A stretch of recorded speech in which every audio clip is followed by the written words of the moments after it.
Architecture school teaches design. Licensure teaches design.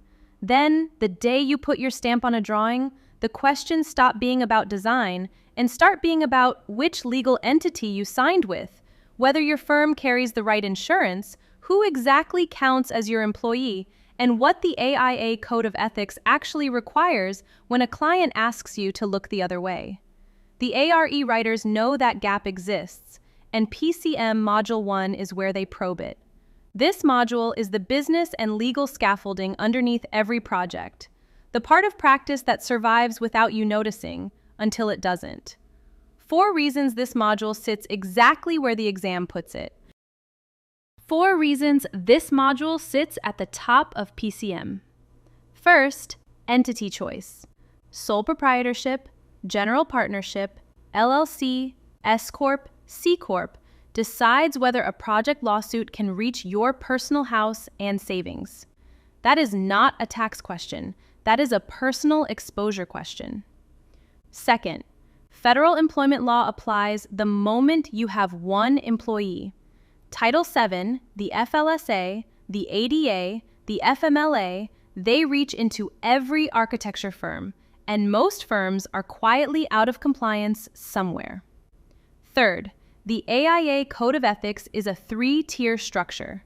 Canons at the top, ethical standards in the middle, rules of conduct at the bottom. And the exam writes questions that turn on whether you recognize which tier you're reading. And fourth, standard of care is the legal yardstick every claim is measured against, and most architects describe it incorrectly on the first try. They reach for perfection when the law asks for ordinary competence. Now the chronological tour of the 6 subsections. Walking the module in order. 2.1 sets up why business knowledge gets tested at all. Most architects assume PcM is a soft division, and the score reports say otherwise. 2.2 is entity choice. Sole prop, partnership, LLC, S Corp, C Corp. What each structure protects and how each one can quietly fail when the corporate veil gets pierced. 2.3 is the federal employment law landscape, starting with Title VII and walking through the FLSA, the ADA, and the FMLA, plus harassment and the compliance checklist most firms do not have. 2.4 breaks down the AIA Code of Ethics, the 6 canons, the ethical standards beneath them, the rules of conduct that carry actual enforcement, and the framework for making the decision when a client pushes back. 2.5 is standard of care, what it actually means in law, the 4 elements of negligence, how the courts prove it, and where claims really come from.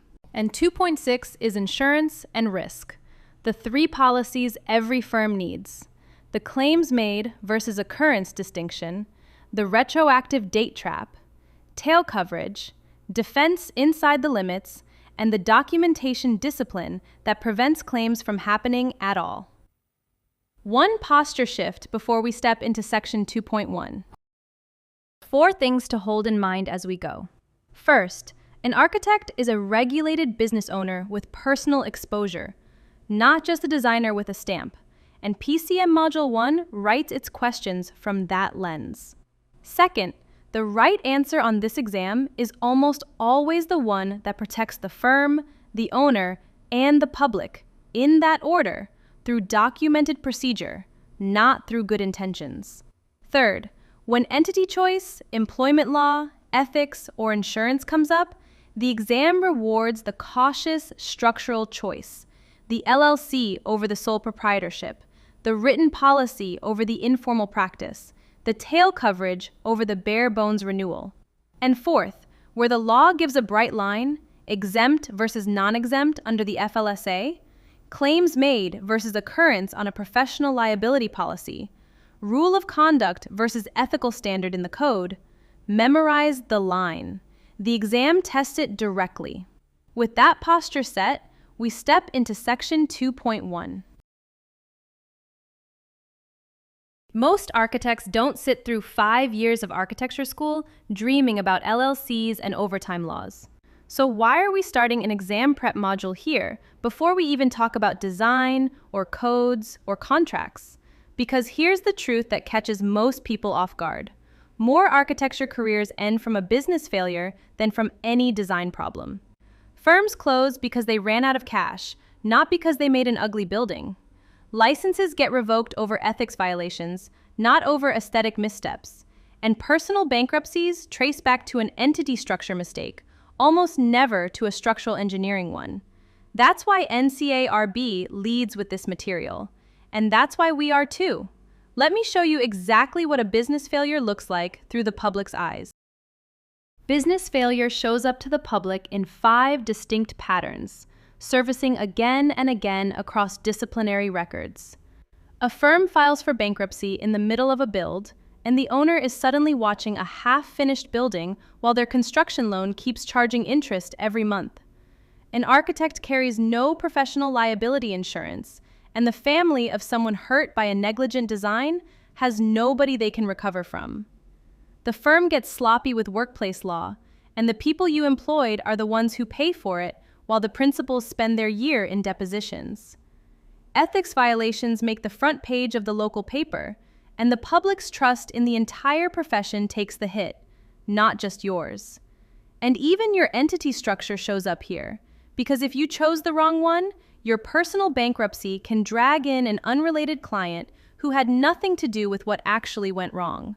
All 5 show up in disciplinary case files every single year. So those are the failure modes. What are the 5 things you actually need to know cold to avoid them? Here's the framework you'll use across the rest of this module. 5 pillars, and each one is anchored by a single question that, if you get the answer wrong, breaks something important. Pillar 1 is business structure, and the question it answers is, if I get sued, can they take my house? Choose the wrong entity, and the honest answer is yes. Pillar 2 is workplace law. Am I paying people correctly, hiring legally, accommodating where I'm required to? Get sloppy here, and the Department of Labor levies penalties while the people you employed bring lawsuits. Pillar 3 is professional ethics. What am I required to do, and what am I prohibited from doing? Cross the wrong line, and the state licensing board takes your stamp. Pillar 4 is standard of care. What counts as good enough legally when you're judged by a court? Misunderstand this, and you'll lose claims you should have won. And Pillar 5 is insurance. What's covered, what isn't, and at what specific point in time. Gaps here turn into personal losses that follow you long after you stopped practicing. And here's the part most architects don't see coming until it's too late. If you walk away with one mental model from this section, make it this. These 5 pillars don't sit in isolation. They cascade into each other. An ethics violation on a project triggers a malpractice claim. That claim then exposes whatever was weak about your entity structure, because suddenly the creditor's lawyers are arguing the LLC was really a paper-thin formality, not a genuine separate person. Your professional liability insurance steps in, or it doesn't, depending on retroactive dates and tail coverage you maybe didn't think hard enough about when you renewed. And whatever doesn't get paid by the insurance comes out of your personal assets. The whole point of this module is giving you depth in all 5, so the cascade never starts. You can be excellent at 4 out of 5 and still get wiped out by the one you skipped. Let me lock this in with a quick recap, then we go to Pillar 1. Quick recap before we go to the first pillar. Architecture careers end on the business side of the practice more often than on the design side, and that's why NCARB opens with this material instead of saving it for later. There are 5 pillars to learn: business structure, workplace law, professional ethics, standard of care, and insurance. Each one is anchored by a single question, and getting the wrong answer breaks something important about the firm or about you personally. The pillars aren't independent. A mistake in any one of them tends to cascade through the others, which is why the goal is depth in all 5 rather than mastery of just 1 or 2. Now let's start with the foundational decision, the structure that decides whether a lawsuit can reach your house in the first place. Pillar 1 of the module is business structure, and Pillar 1 of business structure is knowing which entities you should not use. Sole proprietorship and general partnership are the two simplest options on the menu, and they are, by a wide margin, the two most dangerous for architects. The reason they're dangerous is the same reason they're simple. There is no legal separation between you and the business. The firm doesn't exist as a distinct person. You are the firm.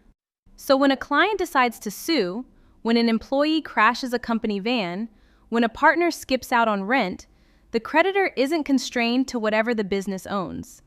They can come straight for whatever you personally own.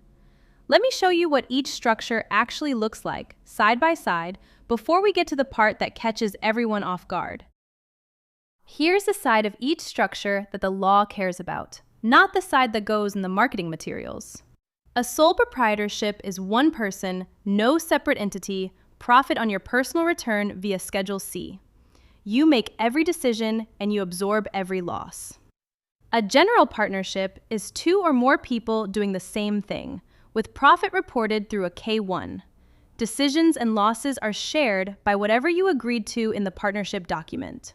From a legal protection standpoint, the two structures look identical on the question that matters most. Do they put a wall between the business and your personal assets? They do not. Both expose your house, your savings, and your retirement to whatever goes wrong inside the business. The partnership adds a wrinkle that makes it noticeably worse, which is what we'll cover next. That wrinkle is called joint and several liability, and it's the reason a single bad partner can take down everyone in the firm. Joint and several liability is the legal term for an idea most architects don't know exists until it hits them. In a general partnership, you aren't just liable for what you personally do. You're liable for whatever any of your partners does on the firm's behalf. Watch how this plays out on the table. Your partner signs a bad fixed-price contract for a client you've never met, and the firm can't perform. The creditor sues you for the full amount, not your fractional share. Your partner commits malpractice on a project you weren't even on. A court can pull your personal assets in for the full claim. And if your partner does something dishonest, like embezzling from a client trust account, the restitution order isn't divided by ownership percentage. The creditor's lawyer picks whichever partner has assets worth taking, and that partner pays everything. If you have the only house on the partnership ledger, that's the house that gets attached. Which brings us to the math of why this rarely makes sense for architects in particular. Here's why architects need to think about this differently than, say, a consulting firm or a graphic design shop. In architecture, a single missed detail on a hospital MEP drawing can generate a claim well over $1 million. The buildings are expensive, the systems are interlocked, and a code violation that goes undetected can produce real injuries and real damages.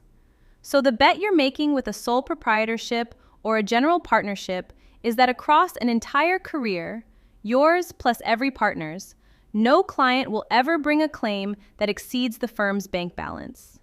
The honest math is that bet rarely pays off for the kind of work architects do.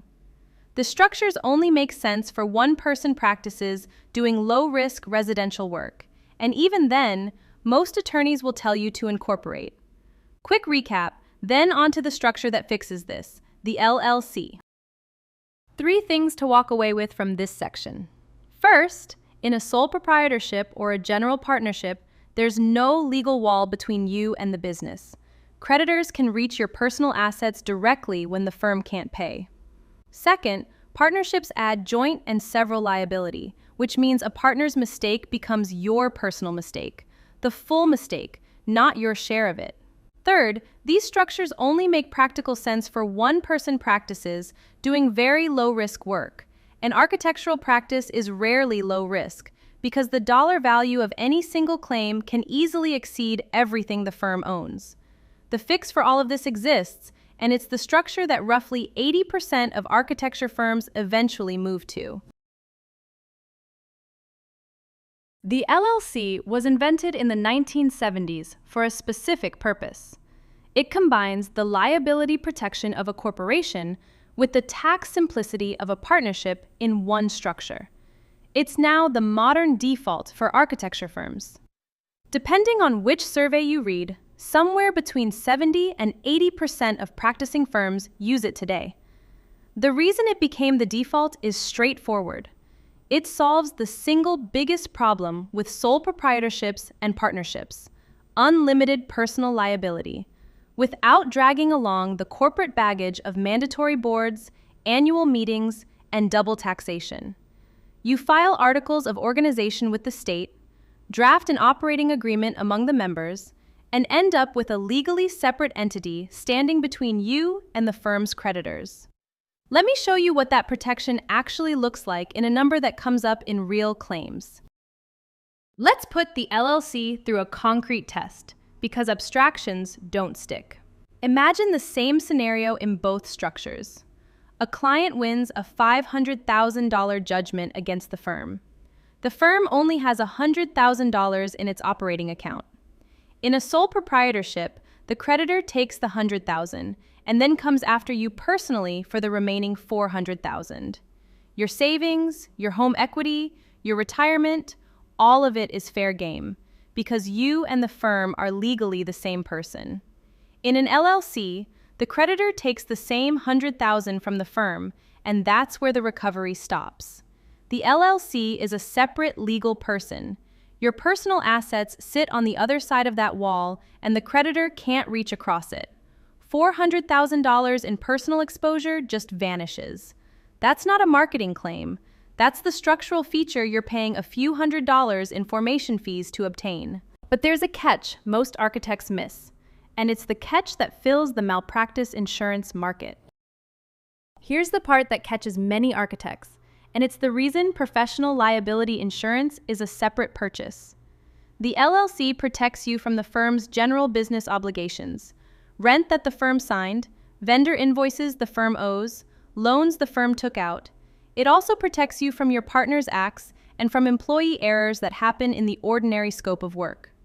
What the LLC does not do is shield you from your own professional negligence. If you personally make a code analysis error, miss a coordination conflict, or sign a drawing you didn't have responsible control over, the claim that follows reaches your personal assets, even though the LLC exists. It also won't protect you from any personal guarantee you signed. For instance, when your landlord asks you to co-sign the office lease. And of course, it offers no shelter for fraud or intentional misconduct. Which is why a properly protected architect runs two systems in parallel, not one. The mental model worth internalizing is two walls, not one. The LLC is the wall around the business. It stops the firm's creditors from reaching your personal balance sheet. Professional liability insurance, often called PLI or errors and omissions coverage, is the wall around you as a licensed practitioner. It pays for claims based on your own professional mistakes. Each wall solves a different problem, and neither one solves both. Architects who skip the LLC and just buy insurance are exposed to vendor and contract claims that aren't malpractice. Architects who form an LLC and skip the insurance are personally exposed every time they put their stamp on a drawing. The right answer is almost always to have both, and the cost of running both is a tiny fraction of what a single uninsured claim costs. Quick recap, then we move to the structures that add tax optimization on top of the protection. 5 things to walk away with. The LLC is a separate legal person, so creditors of the firm can't reach the member's personal assets. That's the wall it builds. It taxes like a partnership, with profits flowing through to the member's personal returns, but without the mandatory board meetings and double taxation of a C Corp. The protection covers firm debts, partners' acts, and ordinary employee errors. It does not cover your own professional negligence, any personal guarantees you signed, or fraud you personally commit. And the right protection posture is 2 walls in parallel. The LLC around the firm, professional liability insurance around you as the licensed practitioner. Both corporate forms, The S Corp and the C Corp give you the same liability protection an LLC does. The entity sits between you and the firm's creditors, and your personal assets stay outside the wall. The reason architects pay attention to S Corps and C Corps is not for additional protection. It's for tax optimization, and, in the case of a C Corp, for the ability to raise capital from a large pool of investors. Choosing among the three options, LLC, S Corp, C Corp, comes down to two questions. First, how do you want the firm's profits taxed? Second, how much corporate formality are you willing to maintain in exchange for the tax answer you want? Most architecture firms end up with an LLC electing S Corp tax treatment, which is a real option, but the underlying trade-offs are worth knowing. Let me put the two corporate forms side by side because the differences are sharper than people remember. Both forms file articles of incorporation with the state. Legally, they look identical from a liability standpoint. The tax treatment is where they diverge. A C Corp is its own taxpayer. The corporation files a return and pays corporate income tax on whatever profit it earns. Then, when the corporation distributes profit to shareholders as a dividend, the shareholders pay tax on that same money again at their personal rates. That's the classic double tax problem. In exchange, a C Corp can have unlimited shareholders, multiple classes of stock, and foreign owners, which is why startups headed for venture funding or a public offering use C Corps. An S Corp is a pass-through, like an LLC. The corporation itself owes no income tax, and the profits flow to the shareholders' personal returns. But the rules on who can be an S Corp shareholder are restrictive. Maximum 100 shareholders, only one class of stock, and only U.S. resident individuals. So S Corps fit closely held firms where the owners want to optimize taxes. They don't fit firms trying to raise outside capital. And here's where the S Corp earns its place in most architecture practices. The tax math is genuinely worth doing on paper. Let me walk through the math, because this is the part most architects underestimate. Take a firm with $300,000 in annual profit, all flowing to one owner. As a default LLC, the entire $300,000 is treated as self-employment income for tax purposes. Social Security tax of 12.4% applies up to the annual wage base, about $168,000 in current rates. Medicare of 2.9% applies to the full amount. There's also an additional Medicare surcharge of 0.9% above $200,000. Added up, and the self-employment tax bill comes to somewhere around $28,000 to $30,000. Now elect S Corp tax treatment on the same firm. You pay yourself a reasonable salary, say $150,000, and FICA payroll tax applies only to that salary.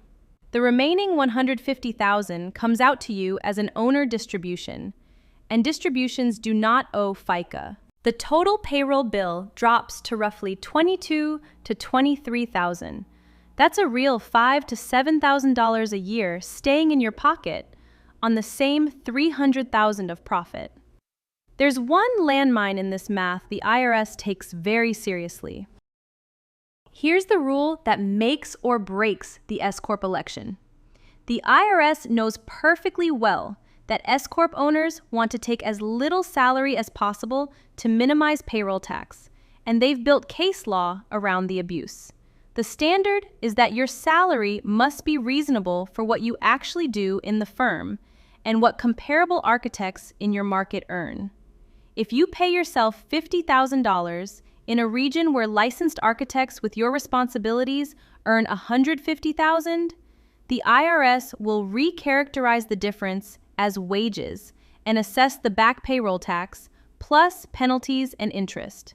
The S Corp savings only land if the salary is genuinely defensible, supportable with salary surveys, role descriptions, and the actual hours and authority you exercise.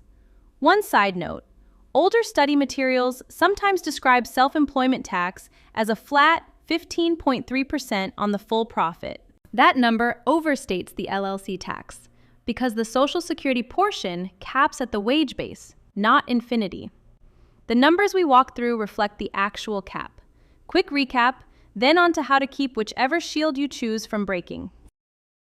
5 takeaways before we move on. All 3 forms, LLC, S Corp, and C Corp, give the same liability shield, so you choose among them on tax treatment and capital strategy, not on protection. C Corps pay double tax, but can raise capital from unlimited shareholders with multiple classes of stock, which is why startups headed for venture rounds use them.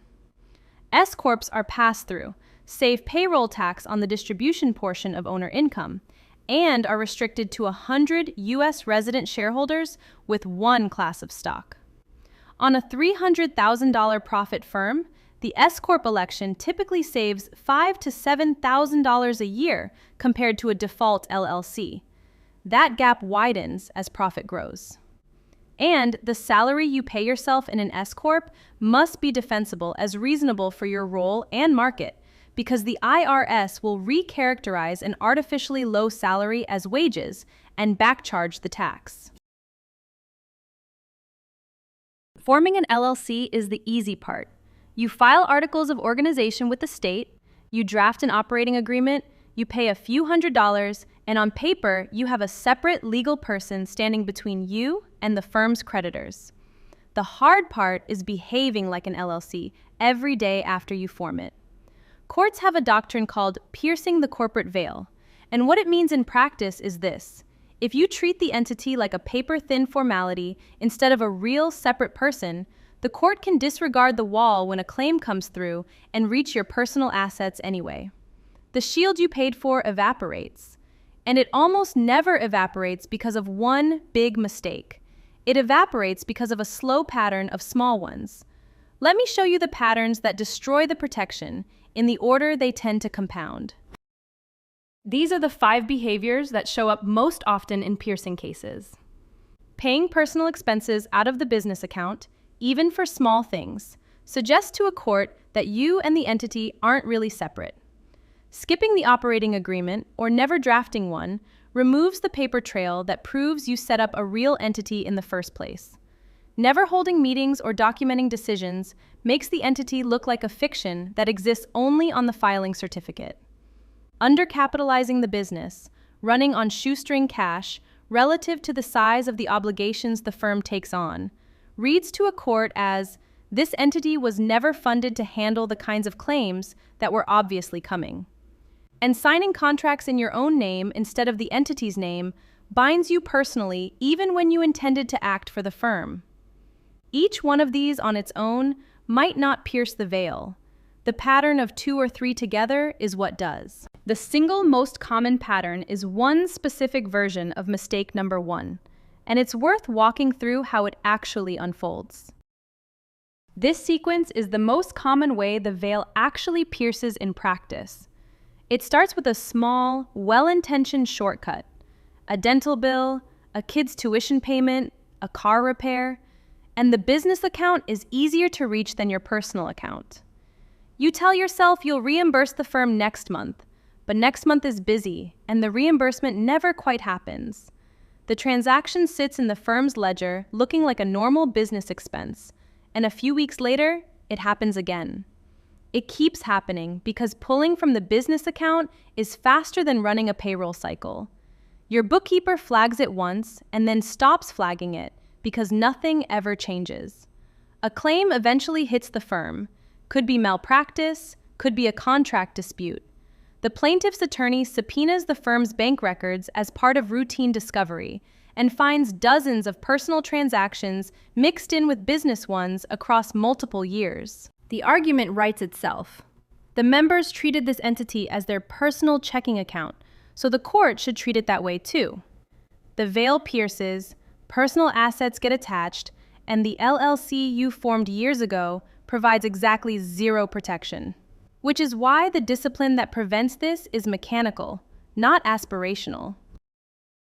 The discipline that keeps the shield intact is unglamorous, but mechanical. Separate bank accounts. Always. No exceptions. The clearest possible evidence to a court that the entity is its own person is that its money never touches yours. Sign documents in a way that names the entity. Jane Smith, member of XYZ Architects LLC is not a formality.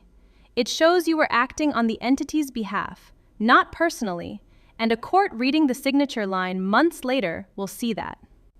Hold annual meetings, even if you're the only member, and write meeting minutes that record real decisions about the firm's operations. Capitalize the firm adequately relative to the risks it takes on.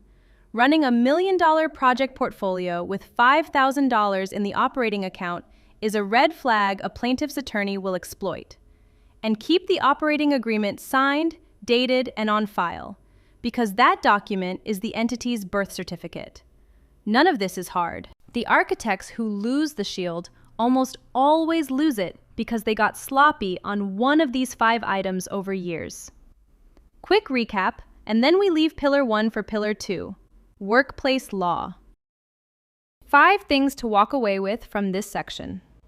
Forming an entity is the easy part, a couple of forms with the Secretary of State and a one-time fee.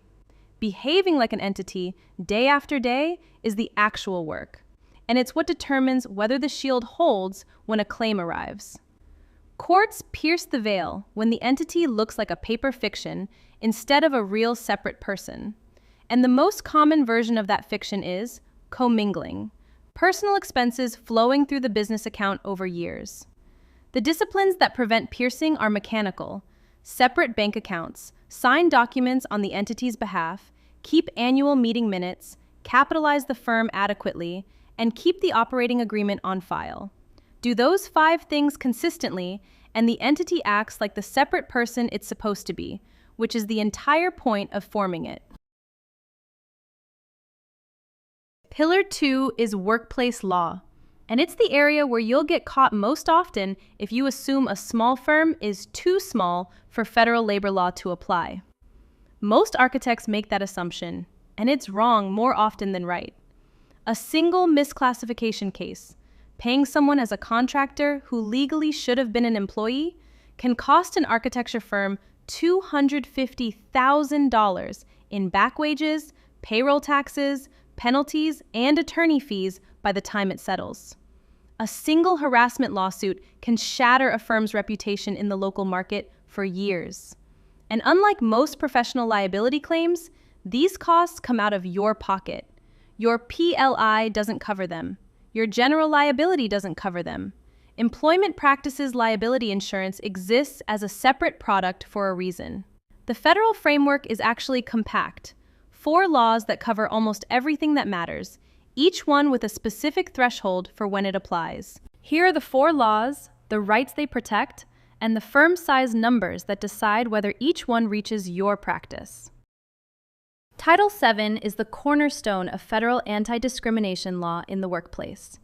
It prohibits discrimination based on race, color, religion, sex, or national origin, and it applies to private employers with 15 or more employees.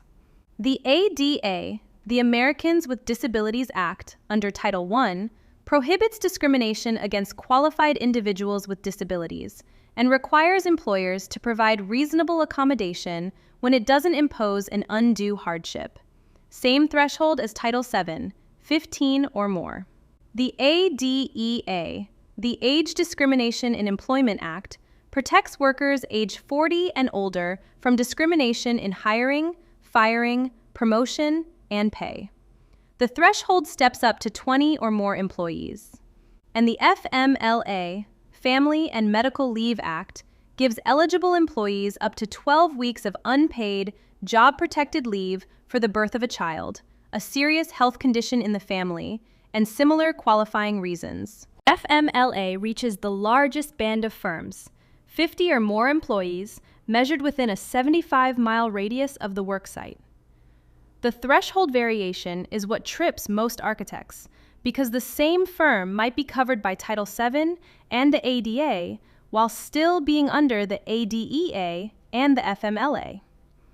Now here's the part that catches small firms in particular: the assumption that being under 15 means workplace law doesn't reach you.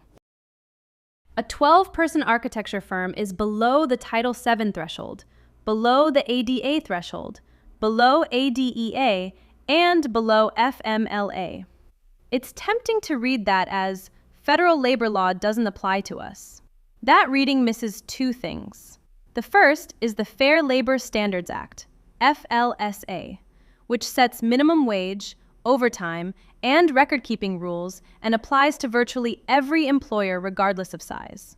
Wage and hour violations are how small firms most often get caught, because misclassifying an employee as an independent contractor or failing to pay overtime to a non-exempt drafter hits regardless of headcount. The second thing is state law.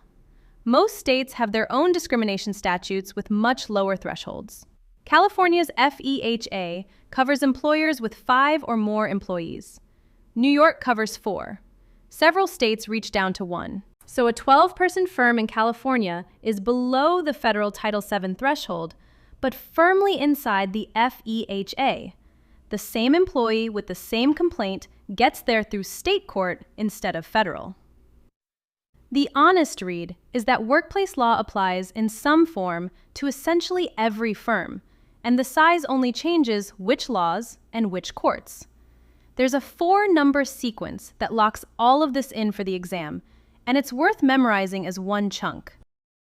If you remember one thing from this section, make it the sequence 15, 15, 20, 50. Title VII at 15 employees, the ADA also at 15, the ADEA at 20, and FMLA at 50 within a 75-mile radius. That latter answers most of the federal coverage questions you'll see on the exam directly. The NCARB testing pattern on this material is consistent. They give you a firm size and a fact pattern involving an employment decision, and they ask which federal law applies. The right answer almost always comes from walking the ladder. Below 15 employees, only FLSA applies. From 15 to 19, add Title VII and the ADA. From 20 to 49, add the ADEA as well. At 50 or more within 75 miles of the worksite, add the FMLA. Quick recap. Then we walk Title VII in detail because it's the most tested of the 4.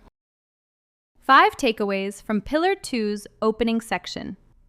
Workplace law is the area where small architecture firms get caught most often, both because of misclassification cases and because owners assume a small headcount puts them out of federal reach. The big 4 federal laws are Title VII, the ADA's employment provisions, the ADEA, and the FMLA.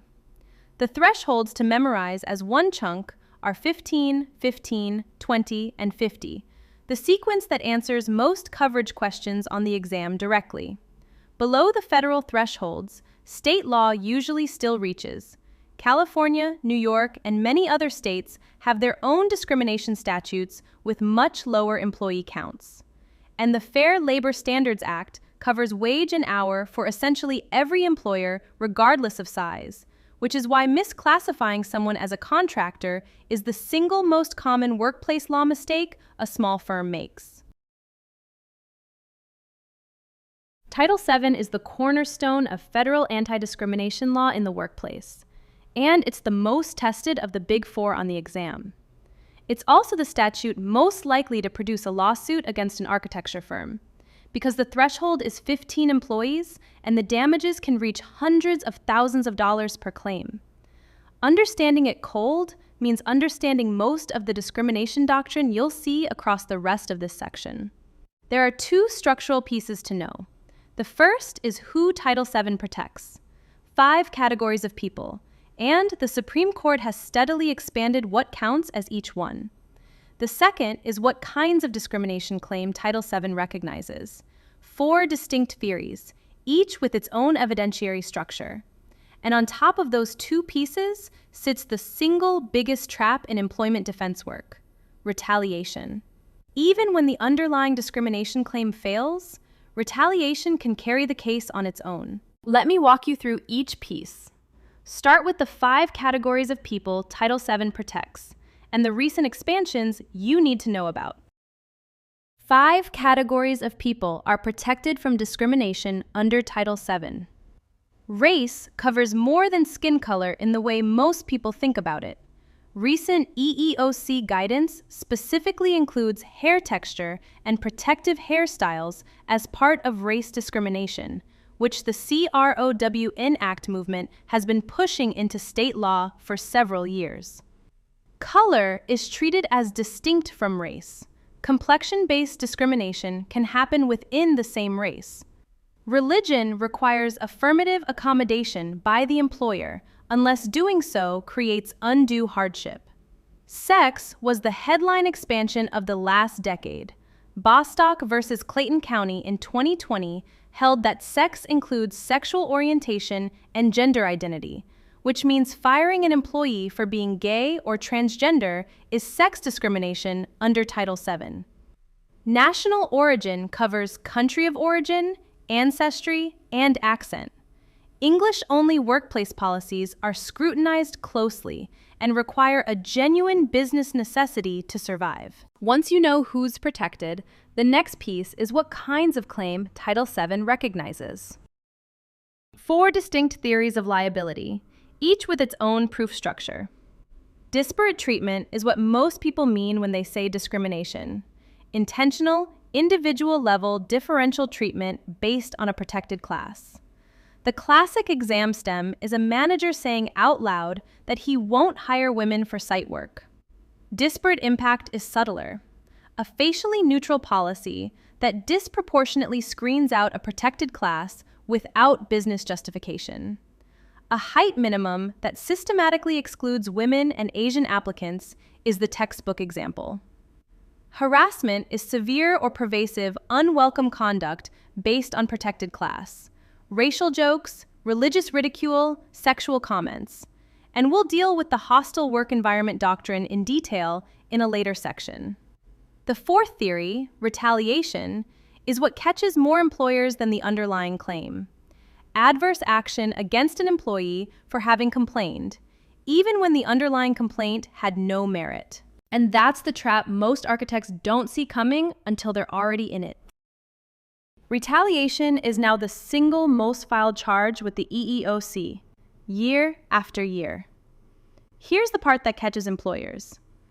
Even when the underlying discrimination claim fails on the merits, the retaliation claim can succeed on its own because the proof structure is different. To win on retaliation, the plaintiff only needs to show 3 things. They engaged in protected activity, anything from filing an EEOC charge to making an internal complaint. The employer took an adverse action against them, and the timing or context suggests the adverse action was because of the complaint. So the most dangerous moment in any employment case isn't the complaint itself, it's whatever the employer does in the weeks right after. A termination, demotion, or transfer to less desirable assignments. Any of those, if the timing is wrong, looks like retaliation. The defense is paperwork that predates the complaint. If you documented the performance problems before the employee complained, you have a clean record. If you started documenting after, your timing tells the same story the plaintiff's lawyer will. Quick recap, then onto the next federal statute, FLSA and wage and hour. 5 takeaways from Title VII. The 5 protected classes are race, color, religion, sex, and national origin. Sex was expanded by Bostock in 2020 to include sexual orientation and gender identity, so any employment decision touching those characteristics now runs through Title VII analysis. The 4 kinds of claim Title VII recognizes are disparate treatment, disparate impact, harassment, and retaliation. Different proof structures, different defense strategies. Retaliation is the single most filed EEOC charge and can carry a case on its own, even when the underlying discrimination claim fails. And the strongest defense to a retaliation claim is documentation that predates the complaint. Performance issues recorded before the protected activity, not after. Every architecture firm is subject to the FLSA, regardless of size. And most architects don't realize their unpaid overtime exposure until a former employee sues them for years of back wages, plus liquidated damages, plus attorney fees. The Fair Labor Standards Act sets the federal floor for wages and hours, and it catches small architecture firms more than anywhere else in workplace law because the threshold isn't size, it's employment status. The headline rule is straightforward. Non-exempt employees must be paid time and a half for any hours worked beyond 40 in a single work week. Exempt employees are not entitled to overtime, no matter how many hours they put in. The whole game is figuring out which of your employees fall on which side of that line. FLSA says an employee is exempt only when all 3 exemption tests are satisfied, and the third test, the one about what the employee actually does, is where firms consistently misclassify their drafters and junior architects. Here are the 3 tests. All 3 must be true at the same time for an employee to be exempt. 3 tests, and all 3 must pass for an employee to be classified as exempt from overtime. First, the salary basis test. The person must be paid a fixed, predetermined salary, not by the hour. If their paycheck fluctuates based on hours worked, salary basis fails. Second, the salary level test. The salary must meet at least $684 per week, or $35,568 annually. Anyone below that threshold is automatically non-exempt no matter what they do. The Department of Labor tried to raise this number to $1,128 a week in 2024, but a federal court vacated the rule, so the $684 threshold remains in force. Third, the duties test. The person's primary duties must fall under one of the recognized exemption categories. This is where most architecture firms fail because they assume an employee with the word architect in their title automatically clears the bar. The duties test cares about what the person actually does, not what their business card says. There are 4 exemption categories that matter for architecture practice, and 1 specific trap inside them for licensed versus unlicensed staff. 4 exemption categories matter for architecture practice. The professional exemption is the cleanest fit for licensed architects making design decisions. Advanced knowledge plus the discretion to apply it. The executive exemption covers studio directors who manage a department, supervise at least 2 full-time staff, and have input on hiring and firing. That one's narrow. The administrative exemption applies to office workers who exercise discretion on significant business matters. This fits a firm's marketing director, but rarely a design staff role. The 4th category, learned professional, is the one most often misapplied to junior staff. It requires advanced knowledge in a recognized field of learning, customarily acquired by a prolonged course of specialized study, which licensed architects meet, but unlicensed staff with an architecture degree often do not, regardless of what duties they're performing. That distinction is the trap. Let me put a real example through these tests, because the duties test is best understood concretely. Sarah's title says Project Architect. She earns $85,000 a year, clearing the salary level test easily. And she has an architecture degree plus 5 years of experience. On the surface, she looks like she's exempt under the professional or learned professional category. Her actual work week tells a different story. 70% redlining drawings per the principal's markups, 20% updating Revit models from sketches she's handed, 10% sitting in meetings where she rarely speaks. She is not licensed yet. The duties test wants discretion and independent judgment on significant matters. Sarah exercises neither. The learned professional exemption wants advanced knowledge from a prolonged, specialized course of study, and courts and the DOL have held that an unlicensed architecture graduate often doesn't meet this standard. So, despite her title and her salary, Sarah may be non-exempt and owed overtime for every hour worked beyond 40 per week. The firm that misclassified her could be looking at 2 or 3 years of back overtime plus liquidated damages plus attorney fees. That's how a small firm ends up writing a $250,000 check over what felt like a routine title decision. Quick recap, then on to ADA, Reasonable Accommodation. 5 takeaways from the FLSA section. The Act covers nearly every employer, regardless of size, which is why small firms get caught here, even when they're under the Title VII or ADA thresholds. 3 exemption tests must all pass: salary basis, salary level at $684 a week, and the duties test. 4 exemption categories cover architecture practice: professional, executive, administrative, and learned professional. Title and salary alone don't make an employee exempt. What they actually do every day decides it. And misclassifying an unlicensed staffer is the single most common small firm trap, because the assumption that a learned professional exemption applies to anyone with an architecture degree usually doesn't hold up.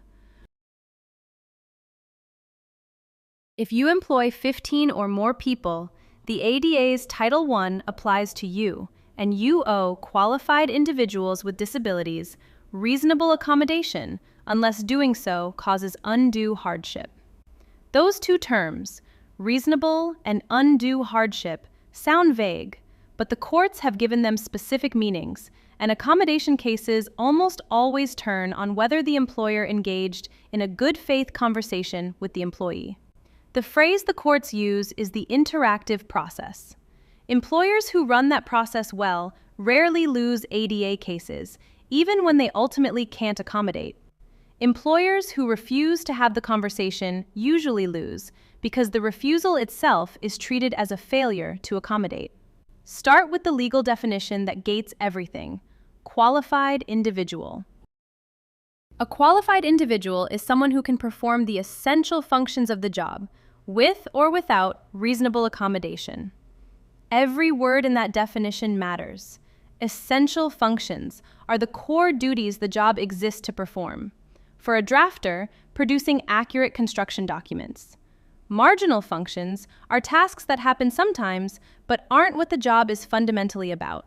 Climbing ladders on job sites may happen for a drafter, but if the last 3 people in that role did it once a year, it's hard to argue that climbing ladders is essential. The ADA's protection only kicks in when someone with a disability can do the essential functions, possibly with an accommodation.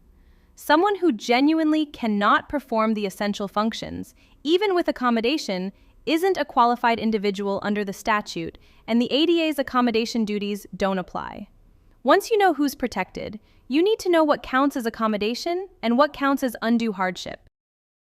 Reasonable accommodation is whatever change enables the person to perform their essential functions.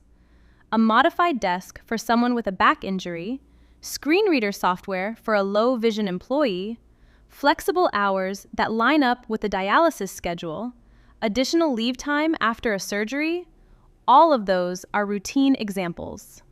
Undue hardship is the employer's escape valve, but it's measured against the specific employer's resources.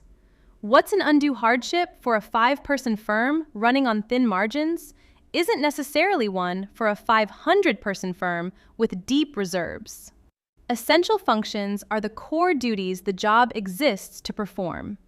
If you don't document them in the job description before a request comes in, you'll have a hard time arguing later that something the new applicant can't do is essential. The interactive process is the back-and-forth dialogue between the employer and the employee about what would help and what's feasible. And on the exam, this is the key word that signals the right answer most of the time. The interactive process is mechanical when you do it right. Here's the 5-step sequence courts look for. 5 steps to running the interactive process correctly. 1. An employee requests accommodation, or the employer notices an obvious need, say, a returning employee who clearly can't manage the stairs to the office. 2. The employer asks specifically what limitations the person has and what kind of help would address them. The question isn't optional, and the answer can't be assumed. 3. Together, the employer and employee identify accommodation options that work for both sides. Sometimes the employee proposes, sometimes the employer suggests. Usually, it's a back and forth. 4. The employer chooses an effective accommodation. The law doesn't require the employer to pick the employee's preferred option. It requires an option that actually enables the essential functions. 5. Document the conversation and the chosen accommodation in writing. The documentation is what protects the employer if a dispute arises later. Employers who skip any of these 5 steps end up explaining their decisions to an EEOC investigator. Employers who run all 5 steps usually don't get sued in the first place. One more piece. Write your job descriptions before you need them. 5 takeaways from the ADA accommodations section. A qualified individual is someone who can perform the essential functions of the job with or without accommodation. Marginal duties don't count. Reasonable accommodation is whatever change enables that essential function performance, and the bar for what's reasonable depends on the specific employer's resources. Undue hardship is measured against the employer's actual size and capacity, not an abstract standard. The interactive process is the mandatory 5-step dialogue from accommodation request to written decision, and employers who run it well rarely lose these cases. And the strongest preventive measure is writing the job description with essential functions clearly identified before you need them in litigation. You can't define them on the fly when an applicant with a disability raises the question.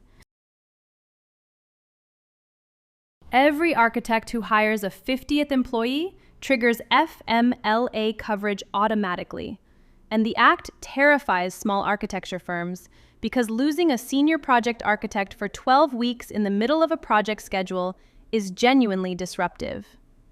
That disruption is the whole point of the statute. FMLA exists to protect employees from losing their jobs because life events, childbirth, serious illness, caring for a sick parent, pull them away from work temporarily. 2 things to get straight from the start.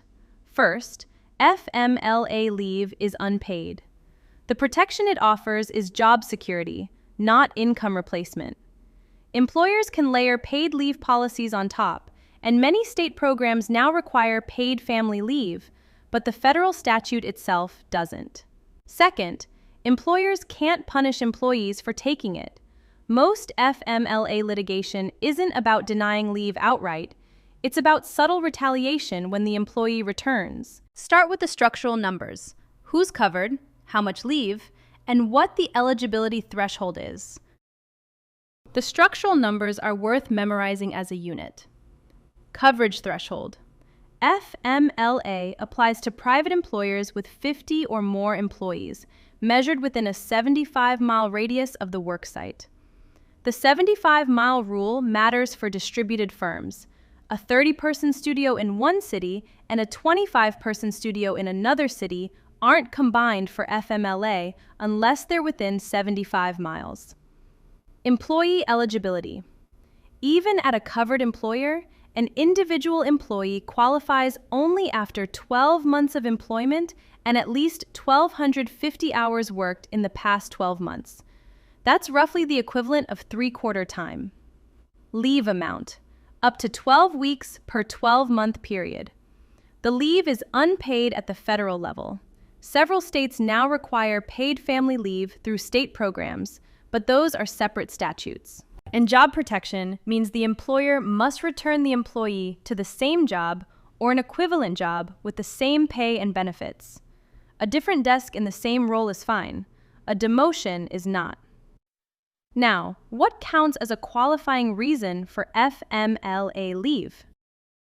5 categories of leave qualify under FMLA. First, the birth, adoption, or foster placement of a child. Bonding leave taken within 12 months of the event. Second, a serious health condition the employee themselves is dealing with. Surgery, cancer treatment, a chronic condition flare-up that puts them out of commission. Third, caring for a covered family member, spouse, child, or parent, with a serious health condition. Fourth, qualifying exigencies arising from a family member's active duty military deployment, which covers things like attending pre-deployment briefings or arranging childcare during a deployment. Fifth, military caregiver leave, which is the only category that extends beyond 12 weeks. Up to 26 weeks per 12-month period for an employee caring for a covered, injured service member. That 26-week number is the only number in FMLA that's not 12, and the exam loves asking which category triggers it. And here's where most employer violations come from. Not denying the leave, but mishandling the return. Most FMLA litigation isn't about whether the employee was entitled to the leave. That part is usually clear. The lawsuits come from what the employer does around the leave. Denying leave because the firm is too busy isn't a defense. Operational hardship doesn't override an eligible employee's right to FMLA. Requiring the employee to find their own replacement before they can go is an illegal condition on the right to take leave. Counting FMLA time against the employee in their annual review is direct retaliation, and judges treat it that way. Terminating an employee during their leave or in the weeks right after they return is presumed retaliation. The employer needs documented, non-FMLA reasons that predate the leave to defend it. And returning the employee to a lesser role, a demotion, a pay cut, reduced responsibilities, violates the equivalent position requirement even if their old job title stays the same. The pattern that protects employers is having policies written in advance, applying them consistently to everyone, and documenting performance issues separately from leave decisions. Quick recap, then on to workplace harassment, which catches firms in a completely different way. 5 takeaways from FMLA. The Act provides unpaid, job-protected leave at the federal level. The pay protection some employees get is from state programs in California, New York, New Jersey, Massachusetts, and others, not from FMLA itself.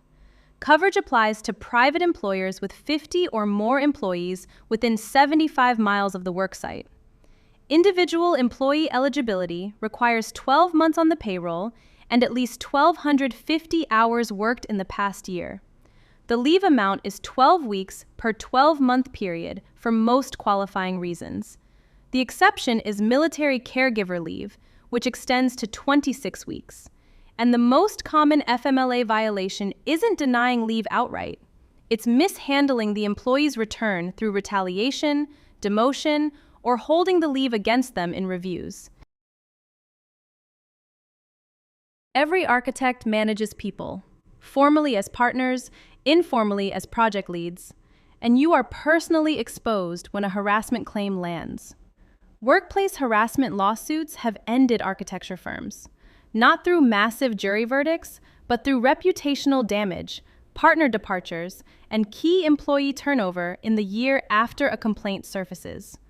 The legal framework is compact.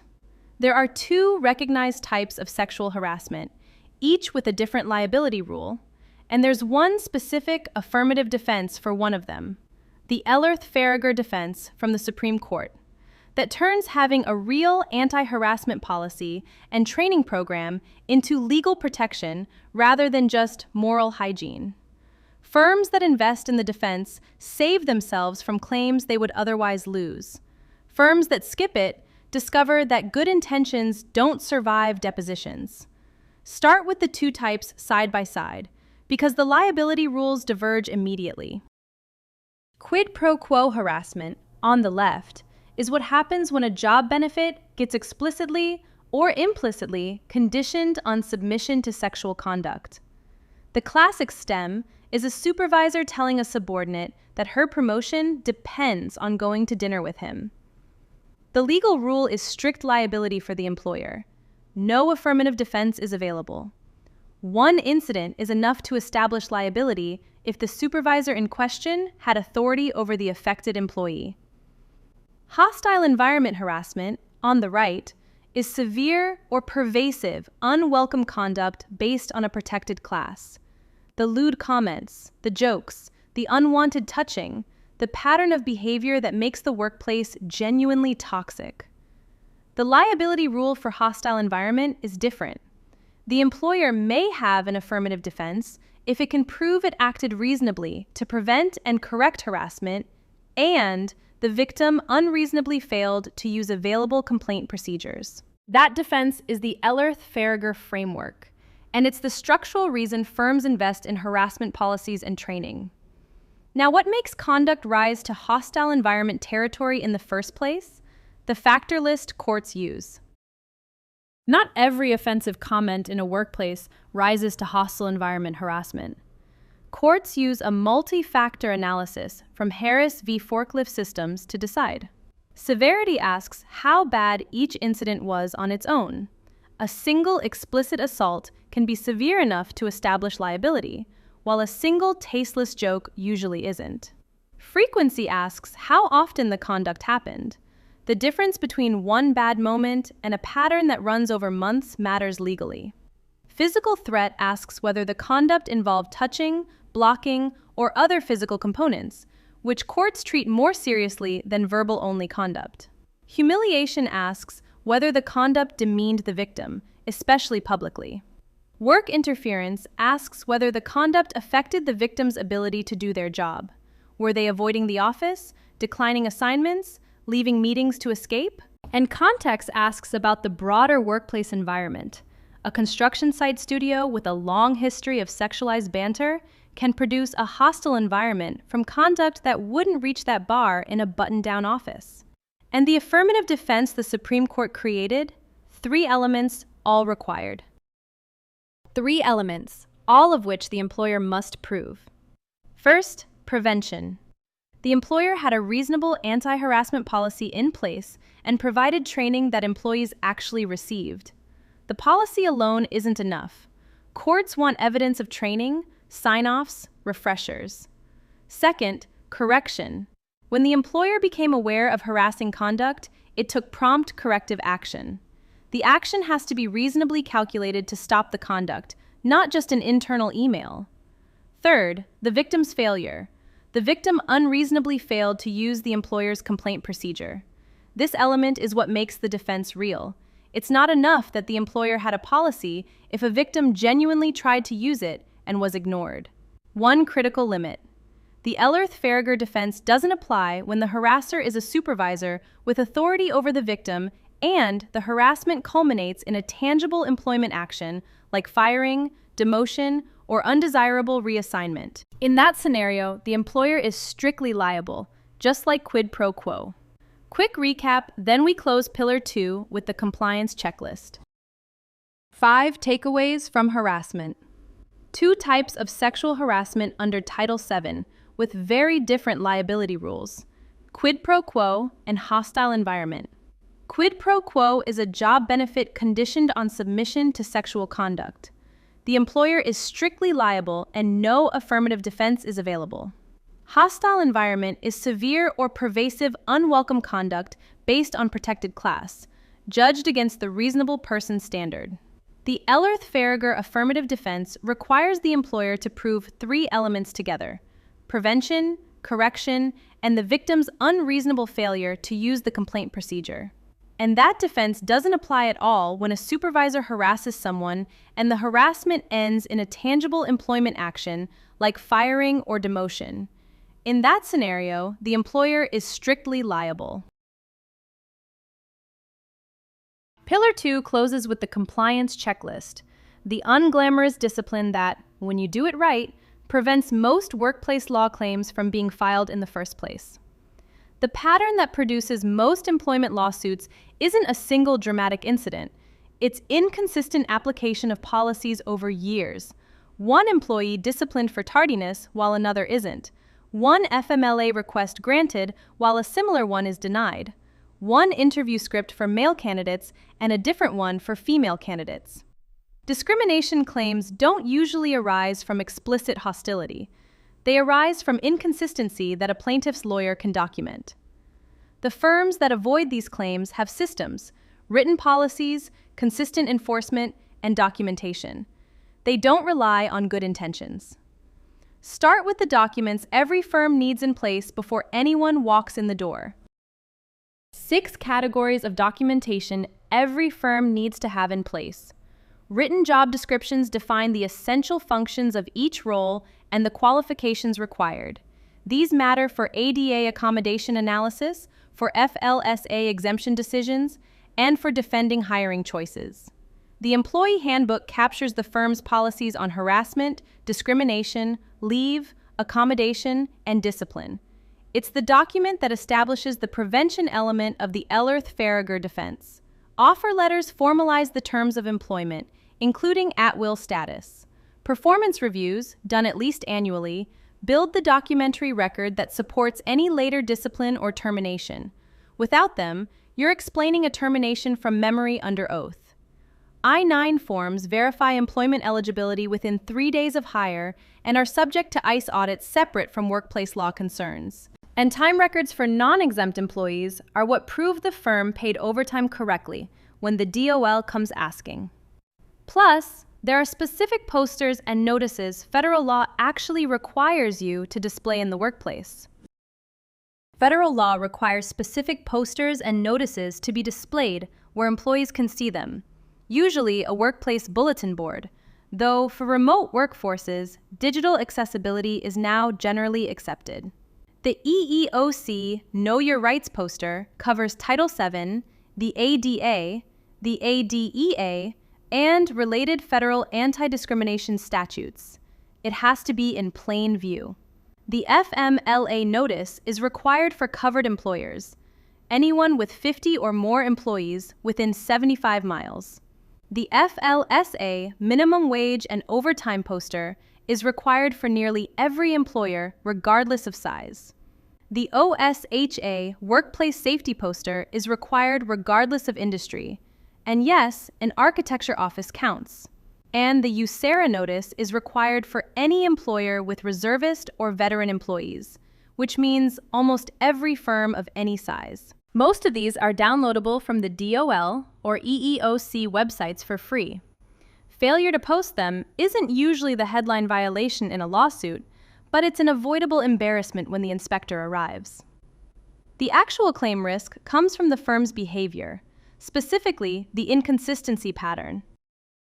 These are the 4 patterns that most often turn into actual claims. 1. Firing a minority employee for the same tardiness pattern another employee was only warned about. That's textbook disparate treatment, and the firm's own discipline records will document it. 2. Granting FMLA leave to one employee, but denying it to another in a similar situation. That's not just an FMLA violation, it's potential retaliation evidence if the denial follows a complaint. 3. Using different interview questions for male and female candidates. Even when the questions feel innocuous in the moment, a plaintiff's lawyer who deposes the panel will pull out the inconsistency. 4. Documenting performance issues for some employees, but not others. When the time comes to terminate, the firm can defend the action only against employees with paper trails. The others walk out the door as unjust termination claims. The structural fix is the same in every case. Apply policies consistently, write everything down, and treat similar situations the same way. Quick recap, then we leave Pillar 2 for Pillar 3, Professional Ethics. 5 takeaways from the compliance section. 6 core documents have to be on file before you need them. Job descriptions, employee handbook, offer letters, performance reviews, I-9 forms, and time records. Federal workplace postings cover the EEOC, FMLA, FLSA, OSHA, and Licensura notices, displayed where employees can see them. Most employment claims arise from inconsistent application of otherwise reasonable policies, not from explicit hostility, which means the prevention pattern is structural. Apply policies the same way to similar situations and document every time you do.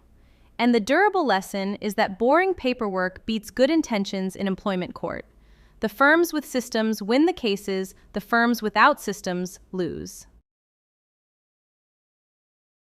Pillar 3 is professional ethics, and the entry point is understanding how the AIA Code of Ethics is structured. The code looks like a single document, but inside it sits a 3-tier hierarchy that catches a lot of candidates on the exam.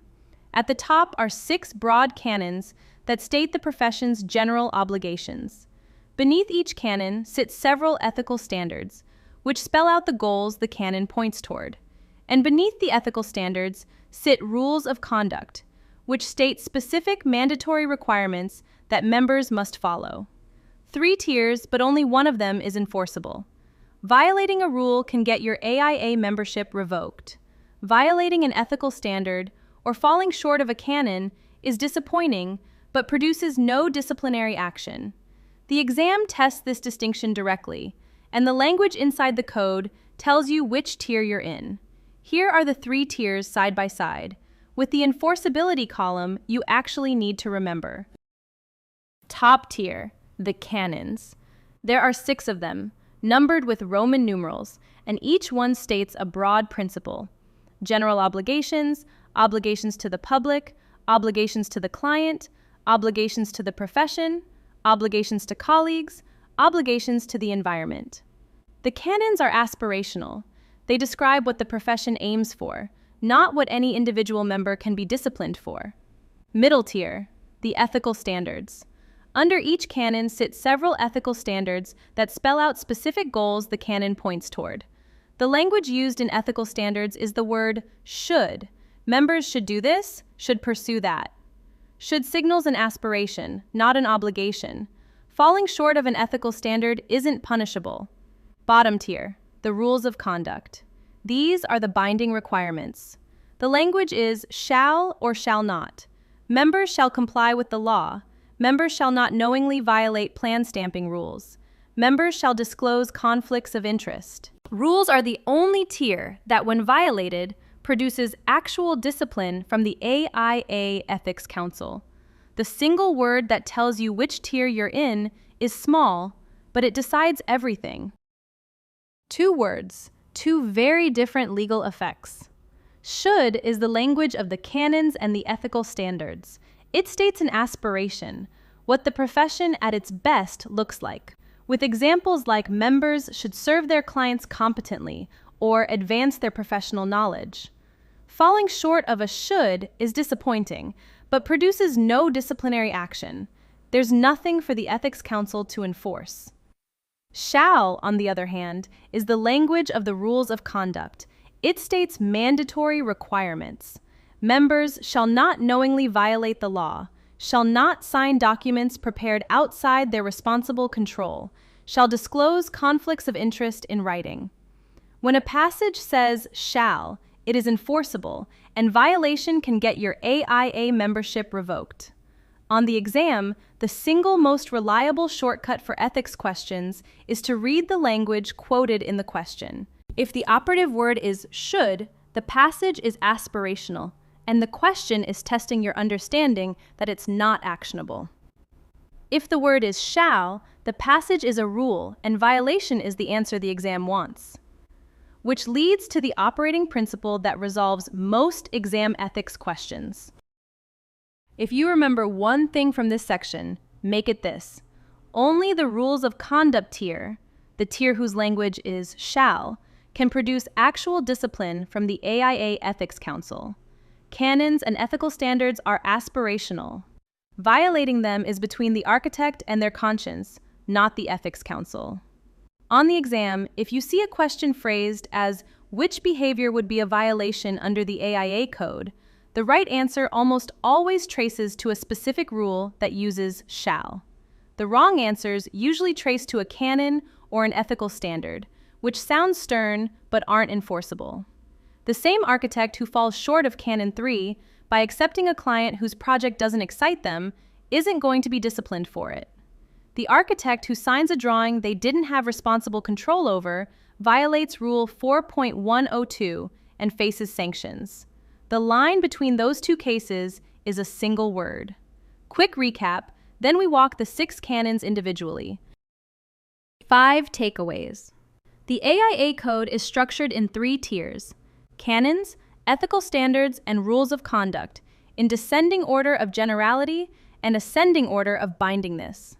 Canons and ethical standards use the word should, which marks them as aspirational and not enforceable through discipline. Rules of conduct use the word shall, which marks them as mandatory and enforceable. Only violations of rules produce AIA discipline. The Ethics Council can't sanction anyone for falling short of a canon. And on the exam, the most reliable shortcut for ethics questions is to read the operative verb. Should means aspirational, shall means enforceable, and the answer the question wants almost always tracks that distinction.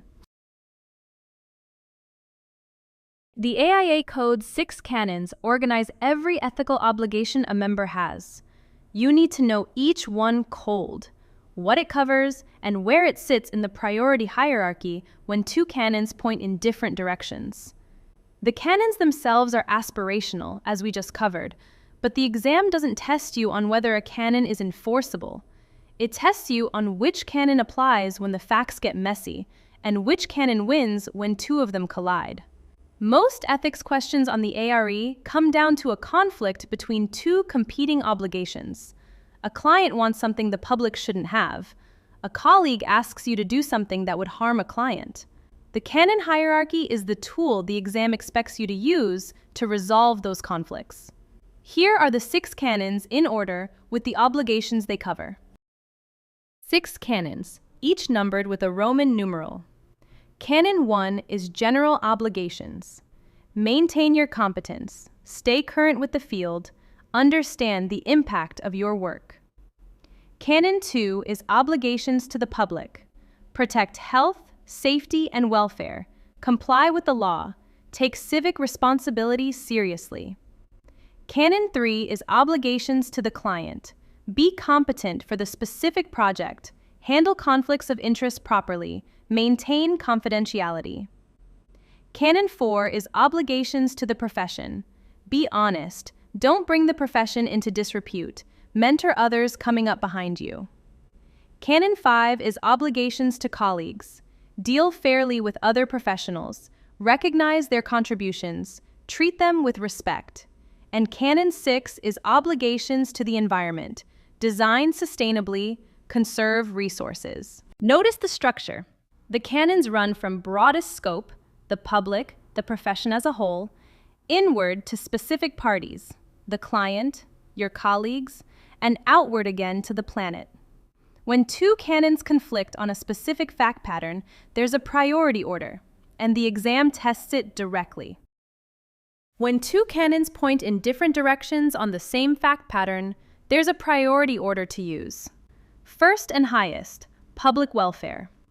Canons 1 and 2, competence and obligations to the public, sit at the top because health, safety, and welfare beats every competing consideration.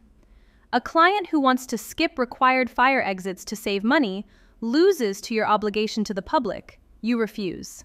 Second, client interests under Canon 3. Once public welfare is satisfied, your obligation to the client comes next, including, importantly, disclosing problems even when they're awkward. If you discover a colleague's error that's harming your client, you tell the client. Third, professional integrity under Canon 4. Anything that would bring the profession into disrepute, accepting a kickback, falsifying a credential, is off limits. Fourth, colleague relations under Canon 5. You owe other architects fair dealing, but not at the expense of the higher tiers. A colleague who asks you to cover up their mistake gets refused, because covering it up would harm the client and damage the profession. Fifth and lowest in the ranking, environment under Canon 6. You advocate for sustainable design, but if the client refuses, you comply with the law and document your recommendation. You don't override the client's decision. And that produces the single most reliable shortcut for ethics questions on the exam. If you remember one tiebreaker from this section, make it this. Public welfare always wins.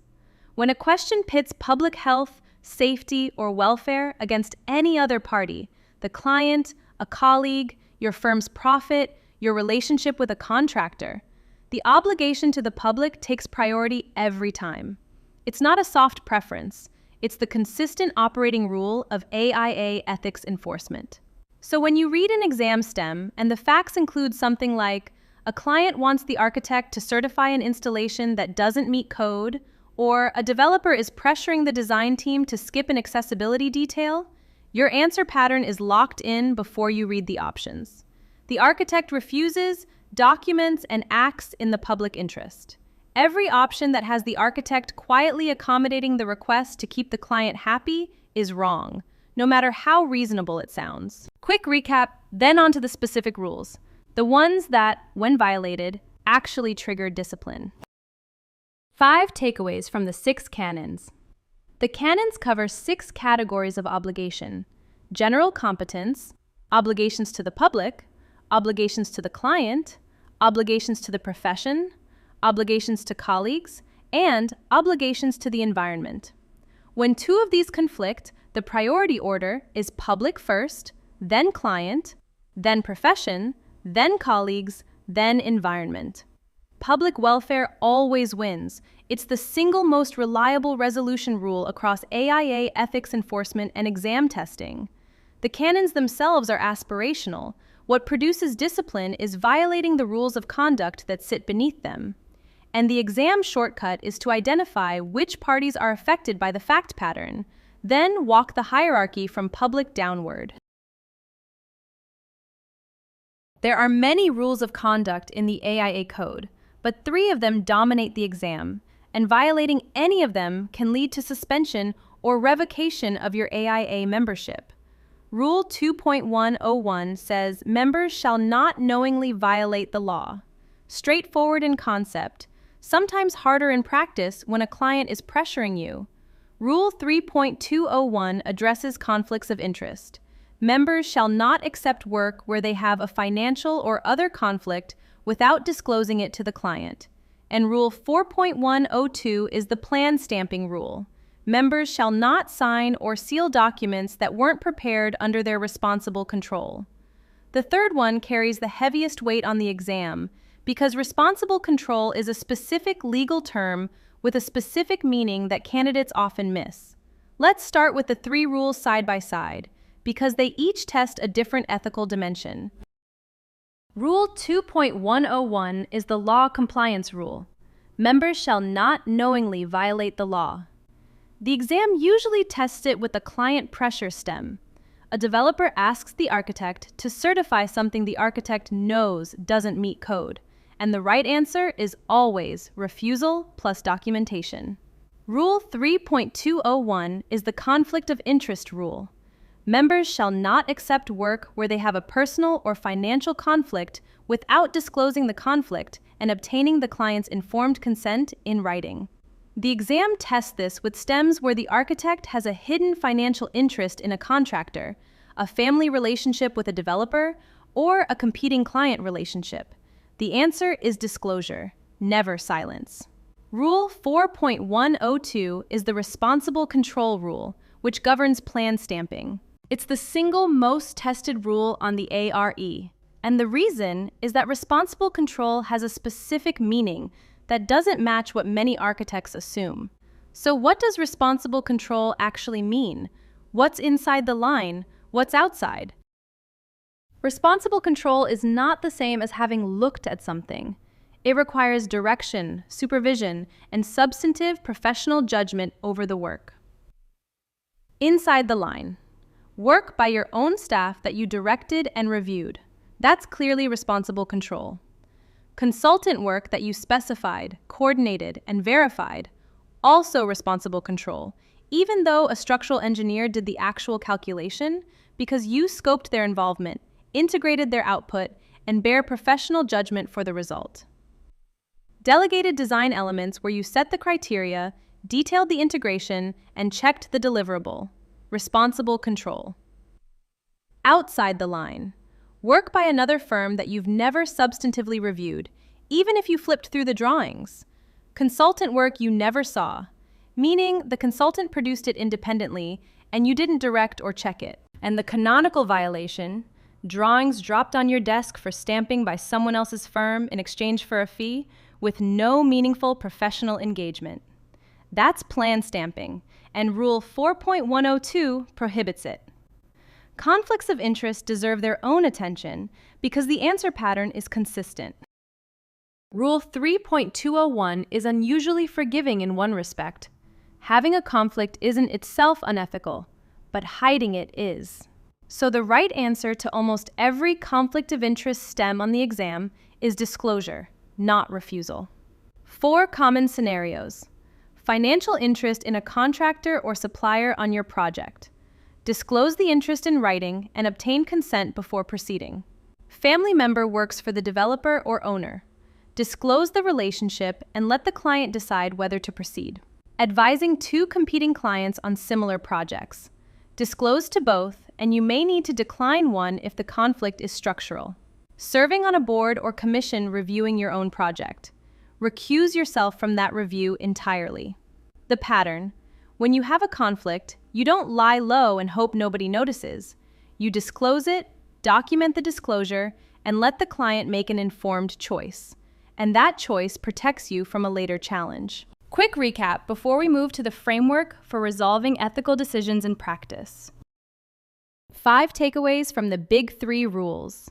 Rule 2.101 prohibits knowingly violating the law. Refusal plus documentation is the right answer when a client pressures you across that line. Rule 3.201 requires disclosure of conflicts of interest. Having a conflict isn't itself unethical, but hiding one is.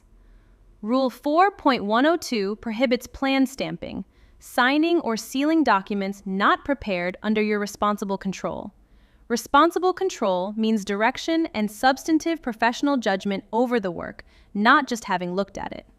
And across all 3 rules, the consistent right answer pattern when a client pushes the line is refusal plus written documentation, not silent compliance, not a verbal pushback that disappears in litigation. Pillar 3 closes with a method. The AIA code is full of canons and rules, but the exam doesn't test you on memorizing every rule number. It tests whether you can resolve a specific fact pattern by applying the code's structure. The 3-step framework we'll walk through here is the one that produces the right answer almost every time. Step 1. Identify the parties whose interests are in play. Step 2. Apply the priority hierarchy among those interests. Step 3. Pick the action the hierarchy points to. The discipline is mechanical, which is what you want on a time-pressured exam. You don't have to remember which rule covers which scenario. You only have to walk the framework. Here are the 3 steps in sequence. They take about 30 seconds to apply once you've practiced. 3 steps in sequence. Step 1. Identify the competing interests in the fact pattern. Read the question and list every party who has a stake. The client wants something. The public is exposed to a risk. Your firm has a financial interest. A colleague is asking for cover. An environmental impact is at stake. Naming the parties is mostly a discipline of reading carefully. Step 2. Apply the priority hierarchy. Public welfare beats client interests, beats professional integrity, beats colleague relations, beats environmental concerns. That's the order. And legal compliance trumps everything. You can never knowingly violate the law in service of any other interest. Step 3. Pick the action the hierarchy points to. The available actions are short. You can disclose, you can refuse, you can recuse yourself, you can report to authorities, or, in extreme cases, you can resign from the project. The exam answer is almost always whichever of those 5 the hierarchy points to. Let me put a concrete fact pattern through these 3 steps. Here's the resolution table for the most common conflicts the exam puts in front of you. Public against client. Public wins every time. Public against your firm's profit. Public wins. Legal compliance against any other interest. Legal wins because you can never knowingly violate the law. Client against your colleague's interest. Client wins because your obligation to the client outweighs your relationship with a peer. Client against environmental concerns. This one's subtler. You advocate for sustainable choices, but if the client decides against them and the choice is legal, you document your recommendation and comply with the client's decision. You don't override the client. The pattern across the table is consistent. The more public interest the affected party is, the higher its claim sits, and legal compliance is the floor below which no other interest matters. Let me run the framework through a specific scenario, because seeing the steps applied is what makes the method stick. Concrete example. Your client is choosing a product for the project, and you own stock in one of the manufacturers under consideration. Run the framework. Step 1 identifies the parties in play. The client wants the best product. You have a personal financial interest in one of the candidates, and professional integrity demands you make recommendations objectively. 3 interests sit on the table. Step 2 applies the hierarchy. This isn't a public versus client conflict. No one's getting hurt, and it's not illegal. It's a Rule 3.201 conflict of interest situation, and the rule's specific guidance is disclosure plus informed consent. Step 3 picks the action. Disclose your stock ownership to the client in writing. Let them decide with full information whether to proceed with you recommending products from that manufacturer. If they consent, document the consent. If they decline, you respect that and recommend alternatives. The whole arc of the right answer is transparency, not refusal. Hiding the conflict would be the actual violation. Having one is allowed when properly handled. Quick recap, then we leave Pillar 3 for Pillar 4, Standard of Care. 5 takeaways from the decision framework. 3 steps in sequence. Identify the competing interests, apply the priority hierarchy, pick the action. The hierarchy runs public welfare first, then client interests, then professional integrity, then colleague relations, then environment. Legal compliance is the floor. You can never knowingly violate the law in service of any other interest. The set of available actions is short: disclose, refuse, recuse, report, or resign. And the right action is whichever the hierarchy points to. And the most consistent pattern across exam answers is transparency. When in doubt, the answer that involves disclosing something in writing is usually the right one. Pillar 4 is standard of care, and it's the legal concept that decides whether you were negligent when something goes wrong on a project. Most architects approach this topic with anxiety because they imagine the standard is perfection, that any error, any missed detail, any roof leak proves they fell below the bar. That's not the standard. The legal definition is much more forgiving, and understanding it precisely is what protects you in litigation. Standard of care is what other architects in your position would have done, given the same circumstances and the same information. It's measured against the practice of reasonably competent peers, not against an idealized version of the profession. So, a roof can leak, a detail can fail, a code interpretation can later prove wrong, and none of that necessarily means you breached the standard of care. Start with the legal definition itself, because every word matters when the case goes to expert testimony. The degree of care, skill, and diligence that a reasonably prudent architect would exercise in the same community, at the same time, under similar circumstances. Every word in that definition does work in a courtroom. Reasonably prudent, not the best architect available, not a perfect practitioner, just someone reasonably competent. Same community?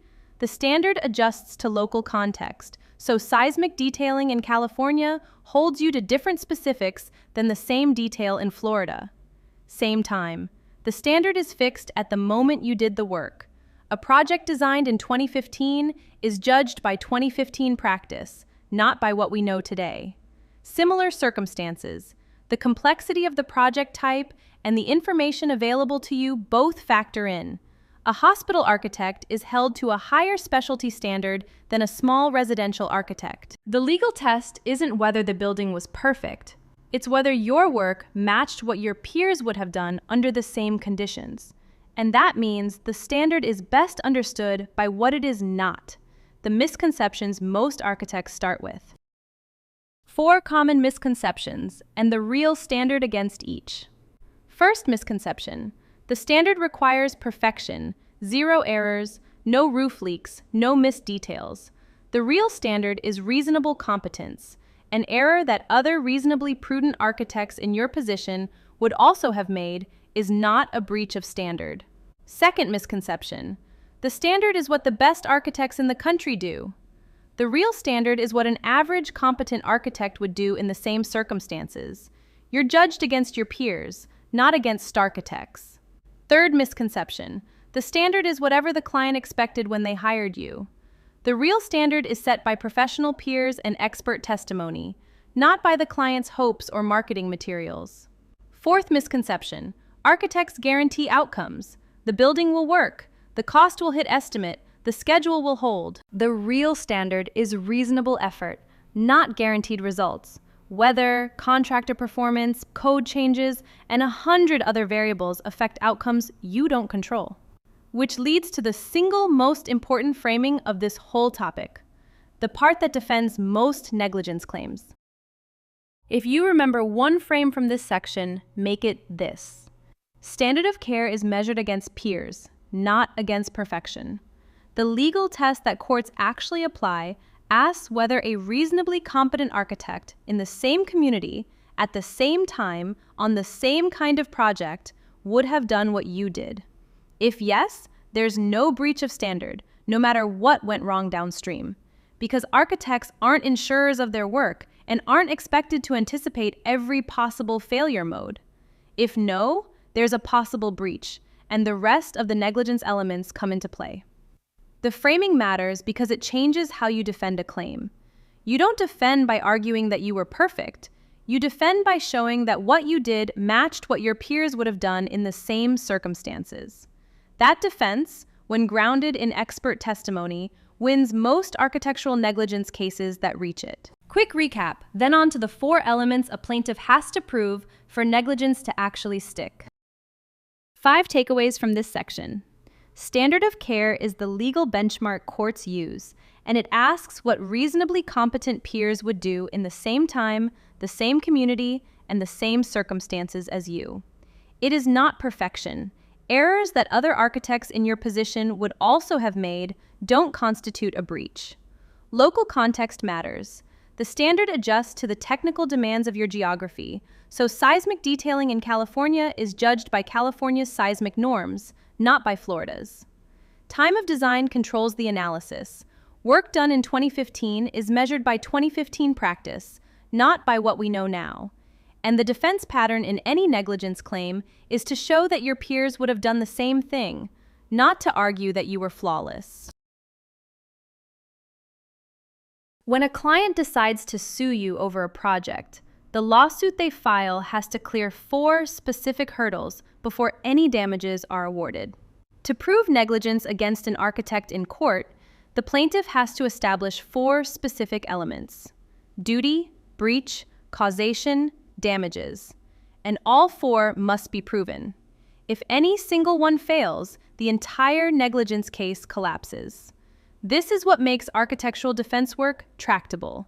The defense attorney doesn't have to disprove everything. They just have to identify which of the 4 elements is weakest and attack it. Sometimes that's duty. The plaintiff is a third party the architect never had a contract with. Sometimes it's breach. The work matched what peers would have done. Sometimes it's causation. The building failed for reasons the architect didn't cause. Sometimes it's damages.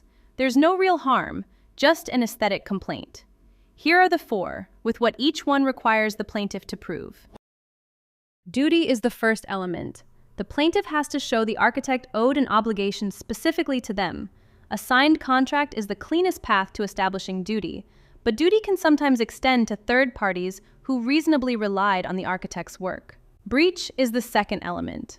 The plaintiff has to show the architect's work fell below the standard of care we just covered. That is, fell below what reasonably competent peers would have done. Causation is the third element. The plaintiff has to show that the breach actually caused the harm. This is often where defendants win. The building did fail, but the failure was caused by something other than the architect's work, like a contractor's installation error, or a product defect, or owner-deferred maintenance. Damages is the fourth element. The plaintiff has to show real harm that's quantifiable in dollars. A crack in a wall that's purely cosmetic doesn't produce damages a court will award. A wall that has to be torn out and rebuilt does. Each element can fail independently, and a smart defense focuses on whichever is weakest in the specific case. Defense by element, in the order the elements appear. No duty defense. The plaintiff isn't someone we had a contractual relationship with, and the law doesn't extend our duty far enough to reach them. This wins many third-party claims, especially from later occupants or downstream purchasers who weren't parties to the original contract. No breach defense. What we did matched what reasonably prudent architects would have done in our position, supported by expert testimony from peers. This is the most common winning argument because most architectural work in practice does match the broader profession's practice. No causation defense. Yes, there was a failure, but our work didn't cause it. The contractor installed our detail incorrectly. The product manufacturer's component was defective. The owner deferred maintenance until water got into the assembly. This argument shifts blame to other parties who were closer in the chain to the actual failure. No damages defense. There's a problem, but it doesn't rise to compensable harm. This usually wins when the plaintiff is asserting aesthetic or speculative damages without a real repair cost. Let me run a roof leak fact pattern through the 4 elements, because seeing the analysis applied is what makes the framework stick. Concrete example. An architect designed a building 5 years ago. The roof leaks now, and the owner sues. Walk the 4 elements. Duty is the easy one. There's a signed B101 contract between the architect and the owner, so duty is established. Breach is the contested element. Did the roof detail the architect specified meet the standard of care at the time? That requires expert testimony from peer architects describing what was standard practice for that climate, that roofing assembly, that building type, in that year. Causation is where most defenses live. Even if the detail was below standard, did it actually cause the leak? Or did the contractor install it incorrectly, the membrane manufacturer's product fail, or the owner skip maintenance? Damages are the easy element on the other side. Water damage and mold remediation are quantifiable repair costs, so damages are established. The architect's defense focuses on breach and causation. If the detail was standard practice, no breach. And if the contractor installed it wrong, no causation. Either argument wins the case, regardless of the fact that the roof leaked. Quick recap, then on to how standard of care actually gets proven in court. The battle of the experts. 5 takeaways from the 4 elements. The 4 are duty, breach, causation, and damages, and the plaintiff has to prove all 4 to win a negligence case. If any single element fails, the entire claim collapses, which makes the framework asymmetric in the defense's favor. Smart defense strategy attacks the weakest element rather than fighting all 4. Usually that's breach or causation. Most architectural defense cases that win do so on breach grounds, showing peers would have done the same thing, or on causation grounds, showing someone else's act broke the chain between the architect's work and the harm. And the broader frame to internalize is that something going wrong on a building doesn't equal negligence. All 4 elements have to be proven, and most claims fail at least one of them. Standard of care isn't written down in a rule book. There's no statute that says, here are the details every architect must use. It's established case by case through expert testimony, architects testifying about what their peers would have done in similar circumstances. So, in any negligence trial, the plaintiff brings an expert architect to testify that the defendant's work fell below the standard, and the defendant brings an expert architect to testify that it didn't. The jury or the judge then decides which expert to believe. 2 structural points matter for this. First, the standard adjusts to context. Geographic, technical, and circumstantial factors all shift where the bar sits. Second, your own marketing can move the bar higher against you without you realizing it. Here's how the battle of experts actually plays out in court. The plaintiff's expert argues that no competent architect would have done what the defendant did. The detail was clearly inadequate. Industry practice rejected the approach years ago. The failure was foreseeable and preventable. Their job is to convince the fact finder that the defendant's work fell below the standard their peers would have met. The defendant's expert argues the opposite. This detail is used throughout the industry. It's a reasonable approach for the project type. Peer architects routinely make the same choice, and hindsight is being applied unfairly. Their job is to convince the fact finder that what the defendant did was within the range of acceptable professional practice at the time. The jury or judge weighs the two narratives and decides. Standard of care is therefore not a fixed number. It's whatever the trier of fact ends up believing about the range of acceptable practice in the relevant circumstances. And the standard is not the same in every situation. There are factors that move it higher or lower depending on the case. 5 factors shift where the standard sits in any given case. Geographic location matters because the standard adjusts to local technical demands. Seismic detailing in California is held to a different, specific standard than the same detail in Florida, where the structural concern is wind load rather than ground motion. Project complexity matters because the standard adjusts upward for complex project types. Hospital design is held to a higher specialty standard than a small commercial shed. Specialization you claim publicly matters because it raises the standard against you. If you market yourself as a healthcare design expert, your work is judged against healthcare specialist practice, not generalists. Time period matters because the standard is fixed at when the work was done. A project designed in 2015 is judged by 2015 codes and practice, not by what we know in 2025. And contractual scope matters because your duty is limited by what you agreed to do. If your contract said schematic design only, you're not liable for detailing decisions that were never your responsibility. One historical doctrine in this space is fading, and you should know why. There's a historical doctrine called the locality rule that used to insulate architects from out-of-region expert testimony, meaning if you practiced in a small town, you could only be judged against other architects from your locality. That rule is fading fast. With national building codes, internet shared practice guidelines, standardized reference documents like AIA's master format and the IBC, and the obvious availability of national best practices, courts have steadily expanded the geographic scope of the standard.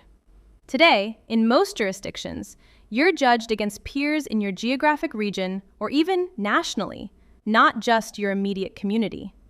The defense argument that nobody in our town does it that way is becoming a weaker argument year over year. The practical implication is that you can't insulate yourself by being remote. The standard reaches everywhere there's internet access, which is everywhere. Quick recap, then we close Pillar 4 with where architectural claims actually come from. 5 takeaways from how standard of care actually gets established. The standard isn't a fixed rule in a statute. It's established case by case through expert testimony, with peer architects describing what reasonably prudent professionals would have done. The jury or judge decides which expert to believe, which is why architectural negligence trials hinge on the strength and credibility of the expert witnesses. 5 factors shift where the standard sits: geographic location, project complexity, specialization you've claimed, the time period of the work, and the contractual scope of your engagement. Your own marketing can raise the standard against you.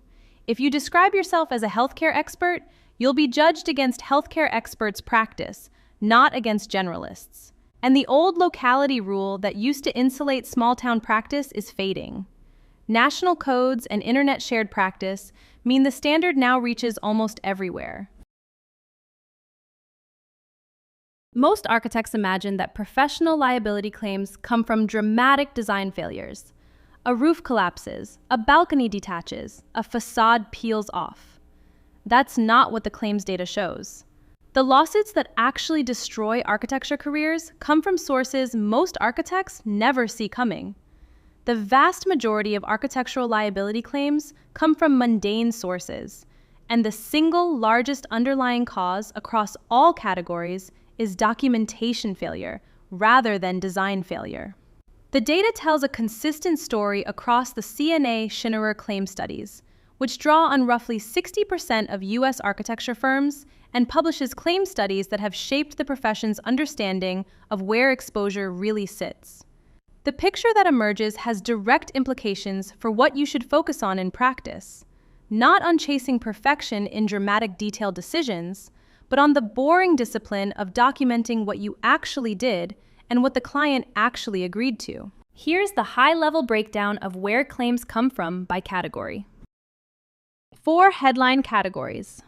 Design deficiencies make up roughly 40% of claims and include coordination errors between disciplines, missed code requirements, and constructability problems that didn't get caught in the documents.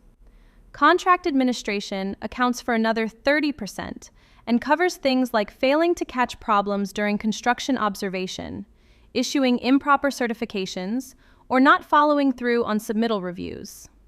Communication failures contribute about 20%. Unclear documents, decisions made verbally that never got memorialized in writing, follow-up emails that should have been sent and weren't. And the final 10% is the catch-all. Fee disputes, scope of work disagreements, things where the underlying problem isn't a design error at all, but a misunderstanding about what was agreed. The interesting thing about this data is that when CNA Schinnerer's analysts run root cause analysis on the design deficiency claims, most of them trace back to coordination or documentation breakdowns rather than to pure design judgment errors. Inside the design deficiency category, the specific culprits are predictable and preventable. 5 specific culprits drive most design deficiency claims, and each one is preventable with discipline. Water infiltration is the single largest claim source. The wall-roof penetration interface is genuinely complex, and details that look fine in plan don't always perform in 3 dimensions. Detail reviews, mock-ups, and third-party building envelope reviews catch most of these before construction. Structural and MEP conflicts come from disciplines working in silos on tight schedules. BIM coordination and clash detection catch most of these before the drawings go out. Code compliance issues happen when codes change between projects and details get copy-pasted from older drawings without a fresh review. A project-specific code review checklist solves this. Specification errors come from copy-pasting specs from a different building type. The language doesn't fit the new project's products, climate, or assemblies. CA oversights come from too few site visits and cursory submittal reviews. The fix is budgeting adequate CA hours and documenting site reports with photos. All 5 culprits have known preventive measures. The firms that consistently apply them generate far fewer claims. But the underlying root cause of most of these claims is the same: a documentation problem, not a knowledge problem. When CNA Schinnerer analysts dig into the root causes of architectural claims, what they consistently find is documentation gaps, not knowledge gaps. 5 patterns show up repeatedly. A verbal agreement with the client never gets confirmed in writing, and months later the client says, "I never agreed to that," with no email to point to. An RFI gets answered by phone, leaving no record of the architect's direction, so when the contractor builds it differently, the responsibility allocation is unclear. A scope change gets discussed in a project meeting, but never gets documented in a change order. And 3 months later, when the additional services bill arrives, the client disputes it. A client makes a design decision orally, picks a finish, accepts a layout. And when the project doesn't perform as hoped, the client says, "You designed it wrong," rather than, "I chose this." And a site observation happens, but doesn't get photographed or written up, which means in litigation it proves nothing. You can't testify under oath about a visit you have no documentation of. The fix in every case is the same. Write things down, send confirming emails, document decisions in real time. Quick recap, then on to Pillar 5, insurance, which is what stands between you and these claims when they happen anyway. 5 takeaways from where claims actually come from. Roughly 40% of claims fall in the design deficiency category, but the root cause is usually a coordination breakdown or a documentation gap rather than a pure design judgment error. 5 specific culprits drive most design claims: water infiltration, structural and MEP conflicts, code compliance, specification errors, and CA oversights. And all 5 have known preventive measures. The underlying pattern across the data is that documentation gaps drive most claims, not knowledge gaps. Architects know what to do. They just don't write it down when it matters. Boring paperwork prevents claims more reliably than brilliant design. The firms with consistent documentation discipline file far fewer claims than firms with strong design talent but weak record keeping. And the durable lesson is that the sexiest project in your portfolio won't generate claims. The worst documented one will. Pillar 5 is insurance, and the foundational lesson is that no single policy covers everything you need to protect against. The well-protected firm runs 3 core policies in parallel, each one closing a specific gap the others leave open.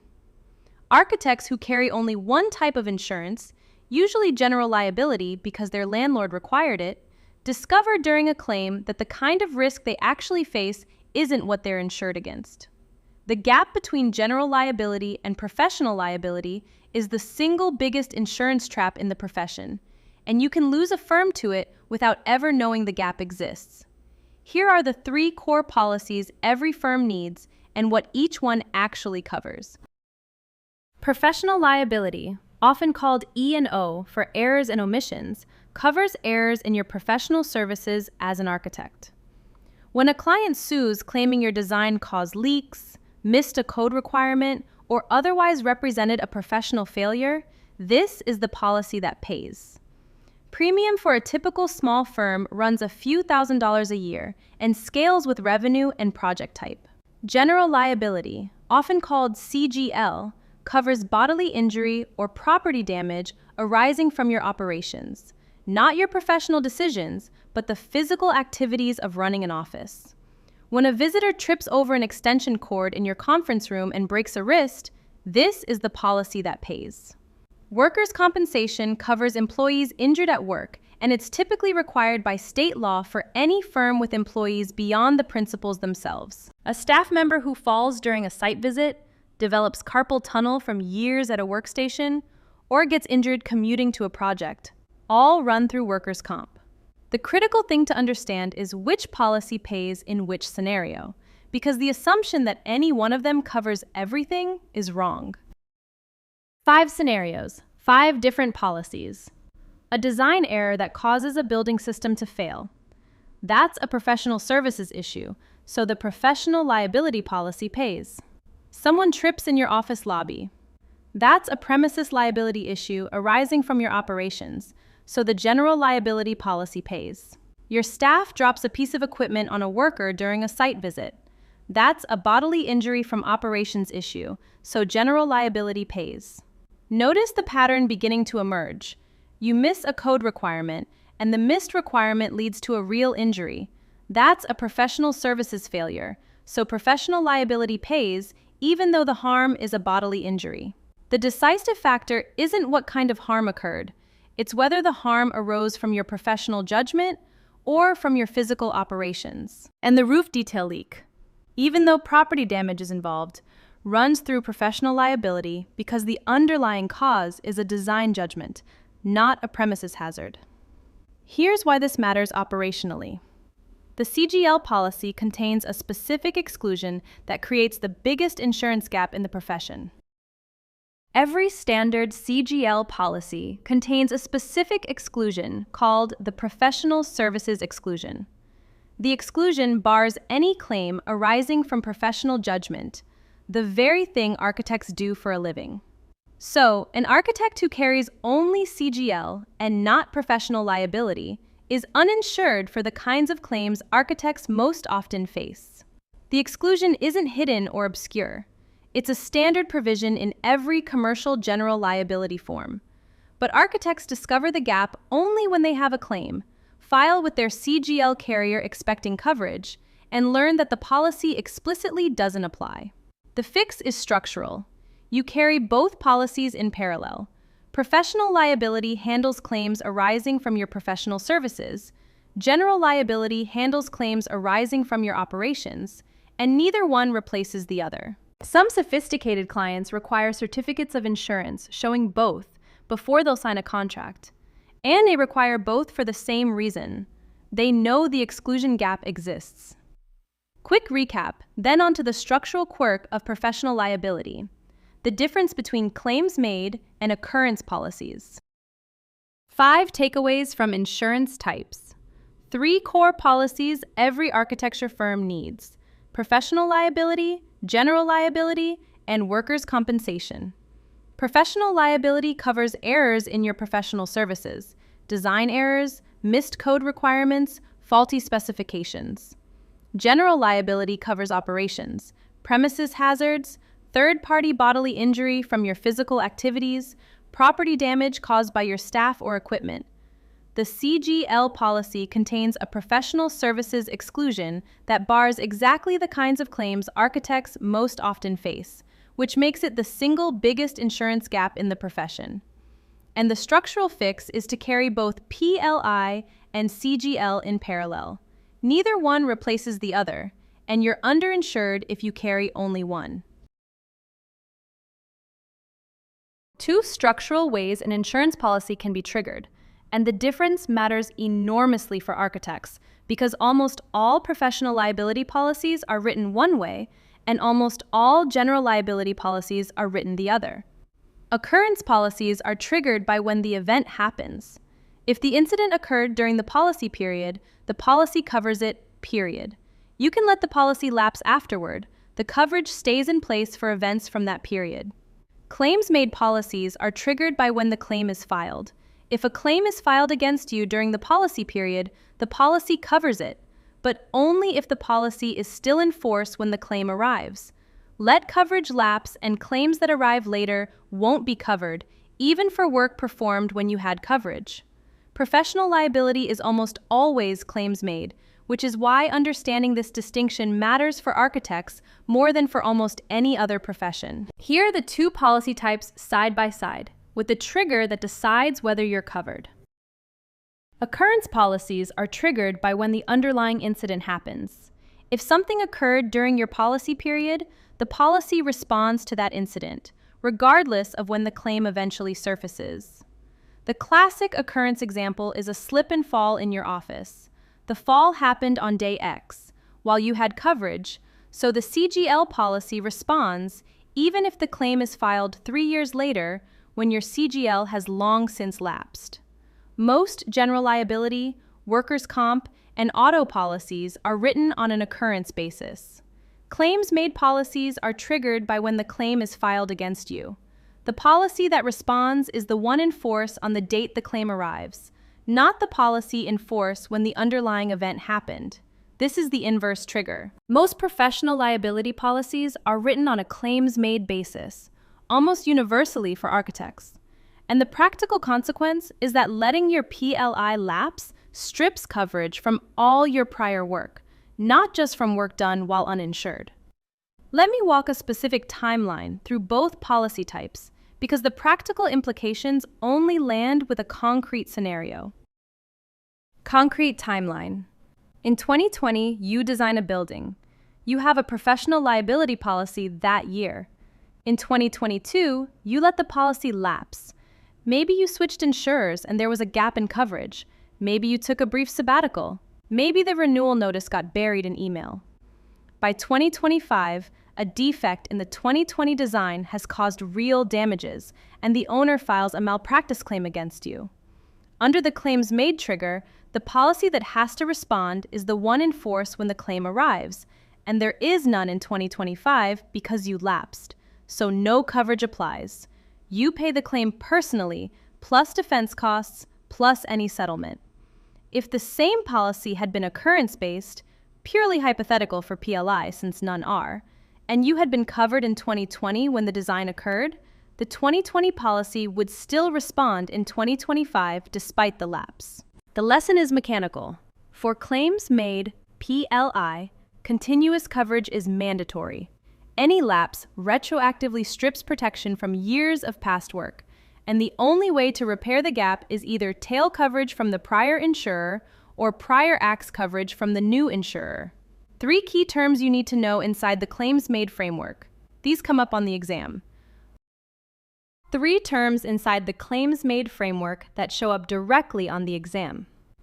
Retroactive date is the earliest date of work the policy will cover. Most policies set it to the policy inception date by default, which means claims for work done before that date are excluded.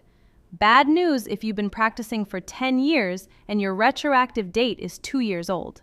Prior acts coverage is a coverage extension that covers work done before the policy's inception, typically negotiated when you switch insurers. The new insurer agrees to cover claims arising from work you did under the prior insurer's policy, as long as you've maintained continuous coverage across the switch. Tail coverage, or extended reporting period, covers claims filed after the policy ends for work done during the policy period. If you retire and let your PLI expire, a tail policy keeps coverage in place for claims that might arrive in the following years for work you did before retirement. Tail coverage isn't optional for retiring architects. Without it, every project you ever worked on goes uninsured the day after retirement. Quick recap, then on to the specific retroactive date trap that catches architects who switch insurers. 5 takeaways from claims made versus occurrence. Occurrence policies are triggered by when the incident happens and continue to cover that incident even after the policy lapses. This is standard for general liability and workers' comp. Claims made policies are triggered by when the claim is filed and require the policy to be in force at that moment. This is standard for professional liability, almost universally for architects. Letting your PLI lapse retroactively strips coverage from years of past work, not just from work done during the gap, which is what makes the lapse so dangerous. 3 terms inside the claims made framework matter on the exam: retroactive date, prior acts coverage, and tail coverage. And the operational rule is mechanical. Continuous coverage is mandatory for claims made PLI, and any lapse needs to be repaired with prior acts or tail coverage arrangements.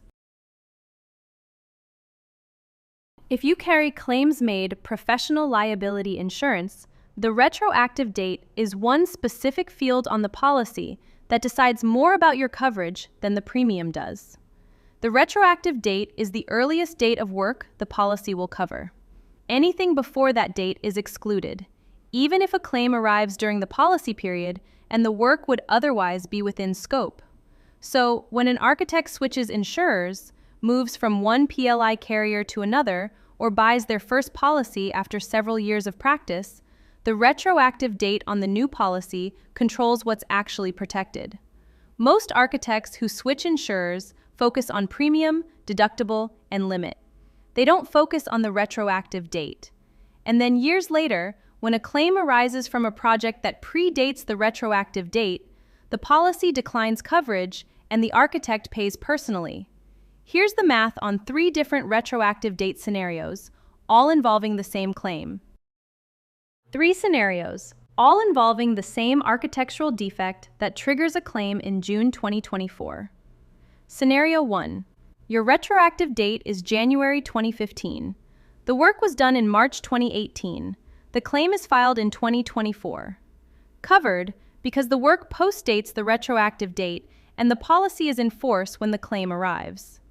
Scenario 2. Same retroactive date of January 2015, but the work was done in December 2012.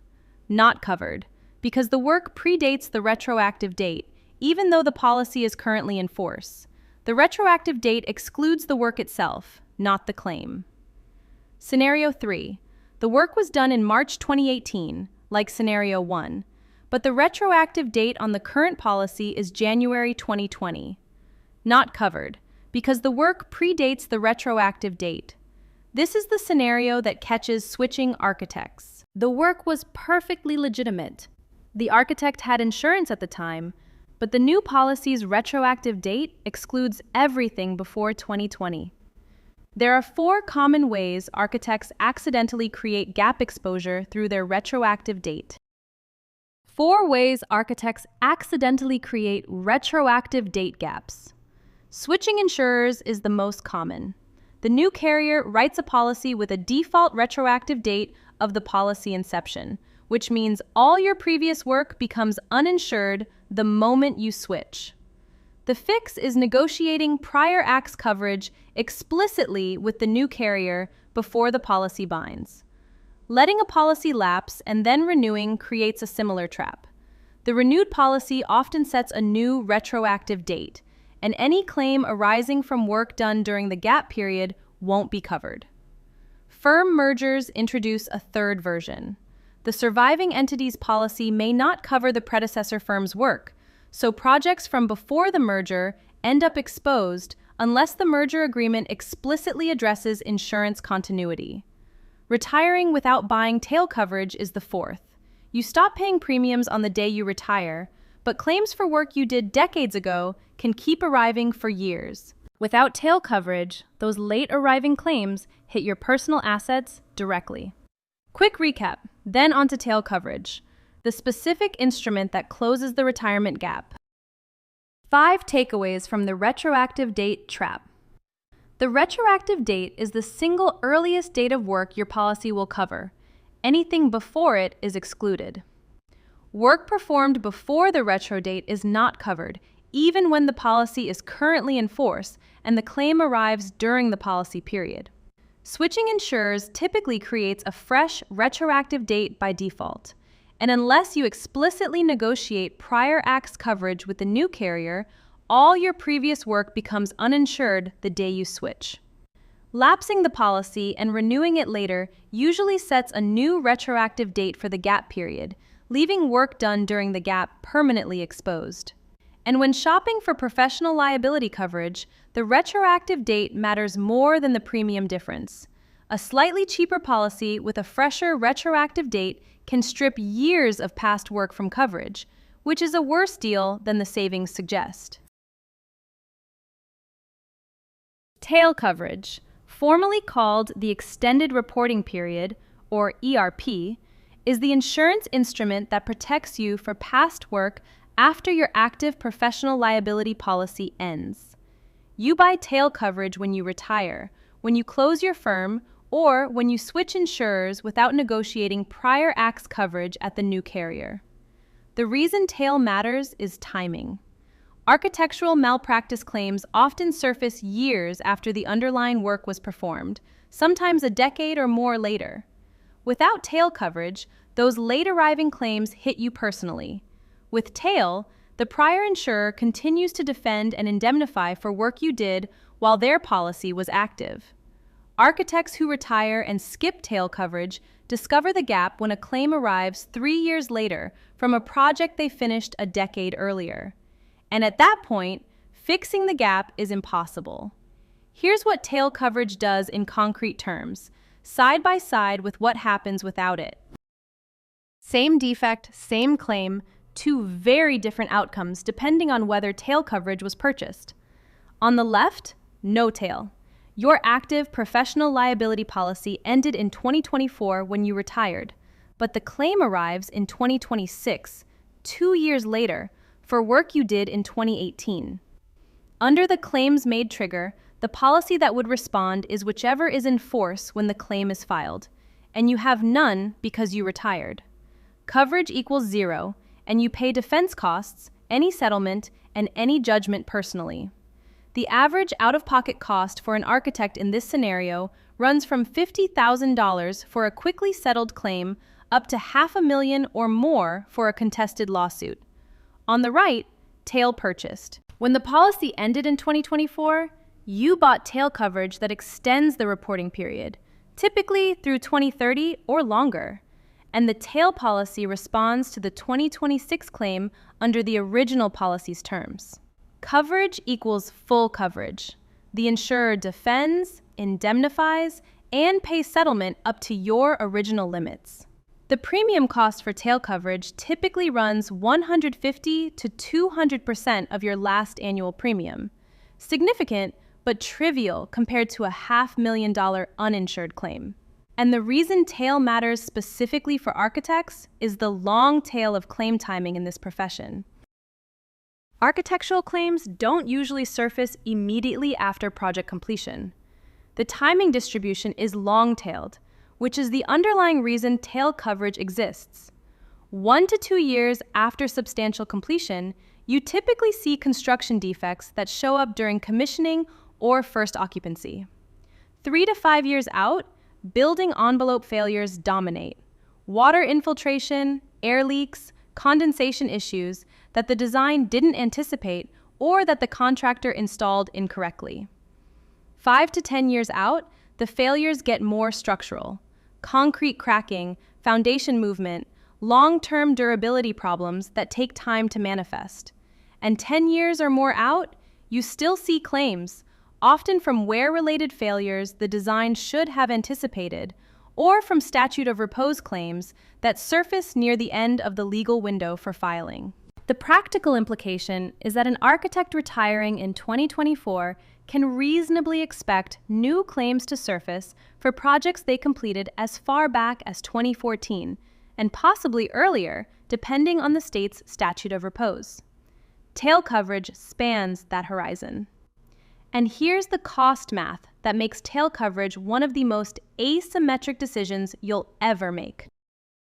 The cost math is one-sided. Start with your last annual professional liability premium. For a mid-sized firm, that's typically around $15,000.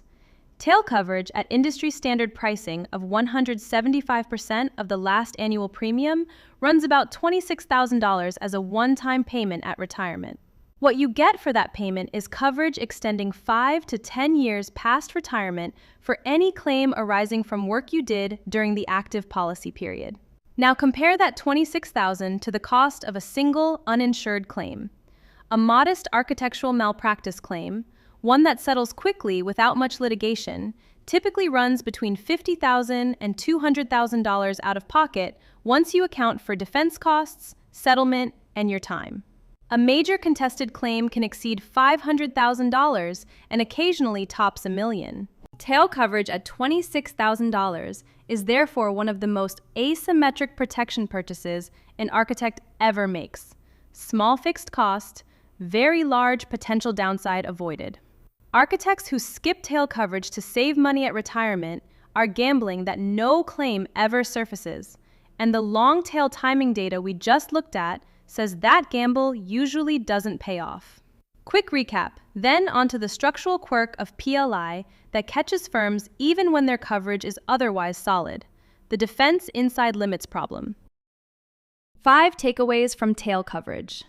Tail coverage, or extended reporting period, covers claims for past work after your active professional liability policy ends, when you retire, close a firm, or switch insurers without prior acts. Architectural claims often surface 5 to 10 years after project completion, sometimes longer, which is why the tail matters specifically for this profession. Tail premium typically runs 150 to 200% of your last annual policy premium as a one-time payment, and it extends coverage typically 5 to 10 years past the policy end date. Skipping tail at retirement leaves a decade or more of past work uninsured, with claims that could surface during that window hitting your personal assets directly. And the asymmetric math is one-sided. A $26,000 tail purchase versus potential uninsured exposure on a single major claim that can easily exceed $500,000. Architects shopping for professional liability tend to focus on 3 numbers: the premium, the deductible, and the per-claim limit. Those numbers matter, but they don't tell you what your coverage actually looks like in a real claim. The detail that catches more architects than any other in this space is whether defense costs are paid from inside the policy limit or outside the policy limit. The default in many PLI policies is defense inside limits, which means every dollar your insurer spends defending you against a lawsuit reduces what's left to pay any eventual settlement or judgment. The same policy with $1 million limit can pay a full $1 million settlement under one structure or only $600,000 under another, depending solely on this single contract provision. 4 key terms decide what your policy actually does in a claim, and the differences are bigger than the names suggest. 4 key terms inside a PLI policy. Per claim deductible is what you pay out of pocket before the insurer's coverage kicks in, typically $10,000 or $20,000 for a small firm. Per claim limit is the maximum the insurer will pay on any single claim, regardless of the actual damages awarded. $1 million per claim limit caps the insurer's exposure at $1 million, even if a court awards $2 million. Annual aggregate is the maximum total payout per year across all claims combined. A $2 million aggregate means once you've hit $2 million in paid claims that year, the insurer stops paying for any additional claims in the same year. And defense costs are the attorney fees, expert witnesses, court costs, deposition transcripts, and all the other expenses of litigating a claim. These routinely run $100,000 or more on contested cases. The defense cost number matters because of the next thing we'll cover: whether those costs come out of your policy limit or get paid separately. Defense inside versus outside the limits is the single most important policy provision most architects don't think about.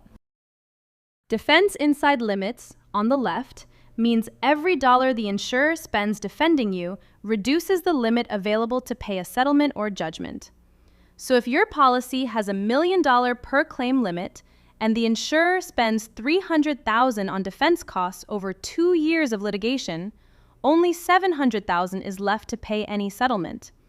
If the case settles for $900,000, you're personally on the hook for the $200,000 shortfall. Defense inside limits is the default in many lower-cost PLI policies, and architects shopping on premium sometimes don't realize they have it until a claim is in progress. Defense outside limits, on the right, means defense costs are paid separately from the policy limit. The same $1 million limit is fully available to pay a settlement, plus the insurer covers defense costs separately. The structure costs more in premium, but it's worth paying for because it preserves the limit you're paying for. The difference becomes critical exactly when you most need the coverage: in a contested case with high defense costs and a large potential settlement. Let me walk a worst-case math through the defense inside structure, because the dollar amounts make the impact real. Concrete example. Your firm has a professional liability policy with $1 million per claim limit written with defense inside limits. An owner files a claim against you seeking $600,000 in damages. A serious claim, but well within the policy limit on its face. The case goes to trial. Over 2 years of litigation, your defense costs total $500,000 in attorney fees, expert witnesses, and court costs. The court enters a judgment against you for $600,000. Walk the math. Your policy limit is $1 million. Defense costs of $500,000 are subtracted from that limit, leaving $500,000 available to pay the judgment. The insurer pays the $500,000. You pay the remaining $100,000 personally. The same policy written with defense outside limits would have paid the full $600,000 from the limit, with defense costs paid separately. Your personal exposure would have been $0. That single contract provision saved or cost $100,000 on this case alone. Quick recap. Then we close Pillar 5 with the documentation discipline that prevents most of these claims from being filed in the first place. 5 takeaways from policy limits and defense costs. 4 key terms decide what your policy actually does: per claim deductible, per claim limit, annual aggregate, and defense costs. Defense inside limits means every dollar the insurer spends defending you reduces what's left to pay any eventual settlement, which can leave you personally exposed even when your stated policy limit was higher than the claim. Defense outside limits means defense costs are paid separately from the policy limit, so the limit is fully available for settlement regardless of how much the litigation cost. Defense outside is the standard provision in better professional liability policies, and the premium difference is worth paying for. When shopping PLI, the defense provision matters more than a small premium difference. A slightly cheaper policy with defense inside limits can leave you tens or hundreds of thousands of dollars exposed on a single case.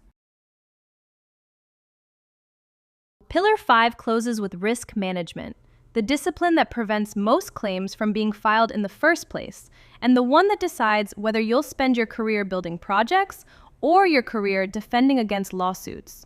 CNA Schinnerer publishes risk management reports based on 3 decades of claim data across roughly 60% of U.S. architecture firms, and the consistent message across all of those reports is the same. Claim prevention is about boring documentation discipline, not about brilliant design. The firms that file the fewest claims aren't the firms with the best aesthetic portfolios. They're the firms with the most consistent paperwork, confirming emails after every meeting, written RFI responses, photographs of every site visit, change orders for every scope adjustment. That discipline is unglamorous. It's not what architects went to school for, and it's what saves them from being personally exposed. Here's the documentation matrix. What to record for each situation that comes up in practice. 5 common situations that documentation either resolves or fails to resolve. Verbal agreement with a client. Confirm in writing within 24 hours before the conversation gets reshaped in either party's memory. The email subject line should reference the project. The body should say what was discussed and what was agreed. The standing close should ask the client to correct anything that doesn't match their understanding. Client design decisions. Get written approval with the date and the specific option the client selected. This shifts the authorship of the decision to the client and protects you when the choice turns out poorly. Site observations. Photos plus a written report. Photos prove what you saw. The written report proves what wasn't visible to be observed. RFI responses. Keep a written copy of every RFI you answer, with the date and the project number. Verbal responses don't exist in litigation. Scope changes. Meeting minutes plus a signed change order. The change order is what prevents the client from later claiming, "I never agreed to that," and refusing to pay your additional services bill.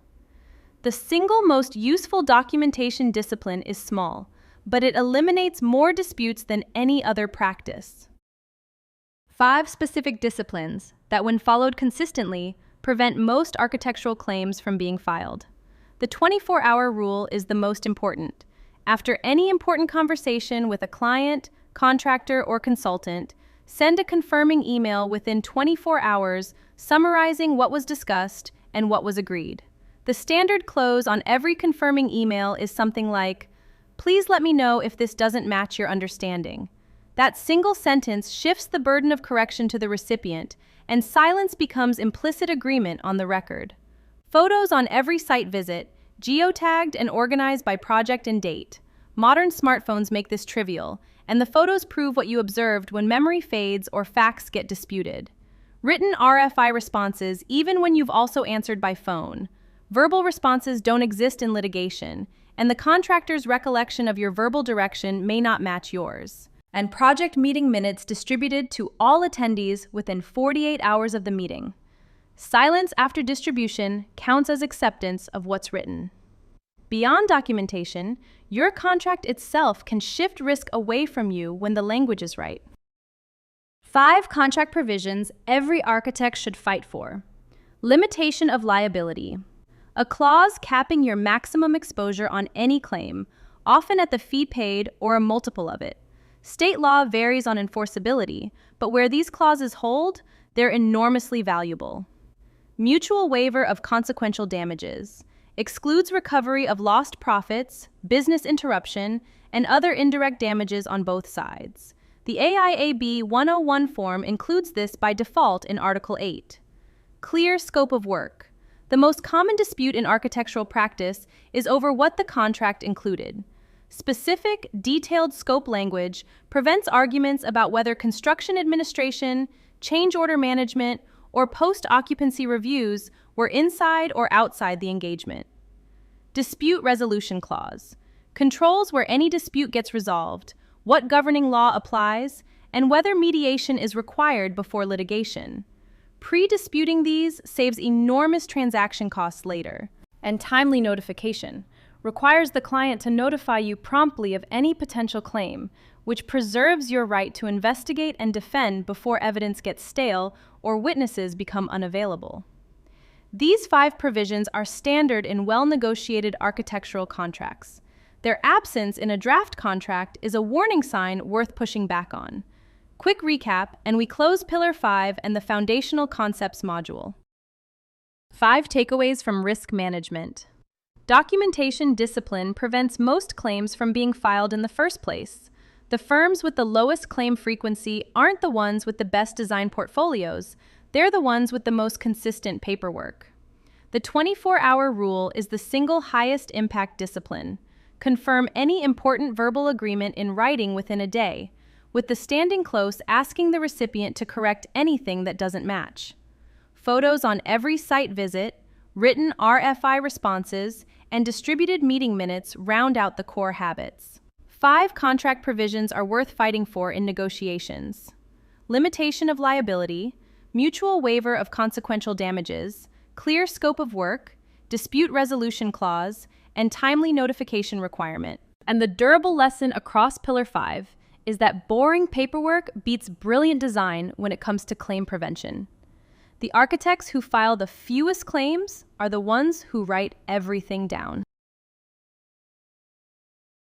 Module 1 closes with a summary of the 5 pillars and what to walk into the exam knowing about each. The framework you came in with at the start of the module is the same framework that organizes the answers on the test: business structure, workplace law, professional ethics, standard of care, and insurance. 5 categories, each anchored by a single question whose wrong answer breaks something important about your firm or about you personally. None of these pillars stands alone. A failure in one tends to cascade into the others. That cascade is the central conceptual point of the module, and it's why the exam expects you to handle scenarios that involve more than one pillar at once. The summary tour we'll walk through here pulls out the high-stakes numbers and frameworks from each pillar. Start with the 5 pillars themselves, laid out in the order the module covered them. The 5 pillars in one breath. Pillar 1 is business structure. The question it answers is whether a creditor can reach your personal assets, and the default answer for most architects is the LLC, with professional liability insurance as a second wall covering the malpractice the LLC doesn't shield. Pillar 2 is workplace law. The big 4 federal laws are Title VII, the ADA, the ADEA, and the FMLA, with the FLSA as a wage and hour layer that applies to nearly every employer regardless of size, and wage and hour is where small firms most often get caught. Pillar 3 is professional ethics. 6 canons in the AIA code, 3 rules of conduct that show up on the exam more than any others, and the consistent tiebreaker that public welfare always wins when interests conflict. Pillar 4 is standard of care. Reasonably prudent peers, same time, same place, same circumstances. The test isn't perfection. And Pillar 5 is insurance, professional liability and general liability in parallel. Continuous coverage matters for claims made PLI. Tail coverage when you retire. 2 number sequences are worth memorizing as single chunks for the exam: employment thresholds and the 4 elements of negligence. The 15-15-20-50 ladder is the single most testable sequence from the workplace law pillar. Title VII applies at 15 employees and covers discrimination based on race, color, religion, sex, and national origin, with sex now including sexual orientation and gender identity after the Bostock decision. The ADA's Title I also applies at 15 and covers disability discrimination plus the reasonable accommodation requirement. The ADEA steps up to 20 and protects workers age 40 and older.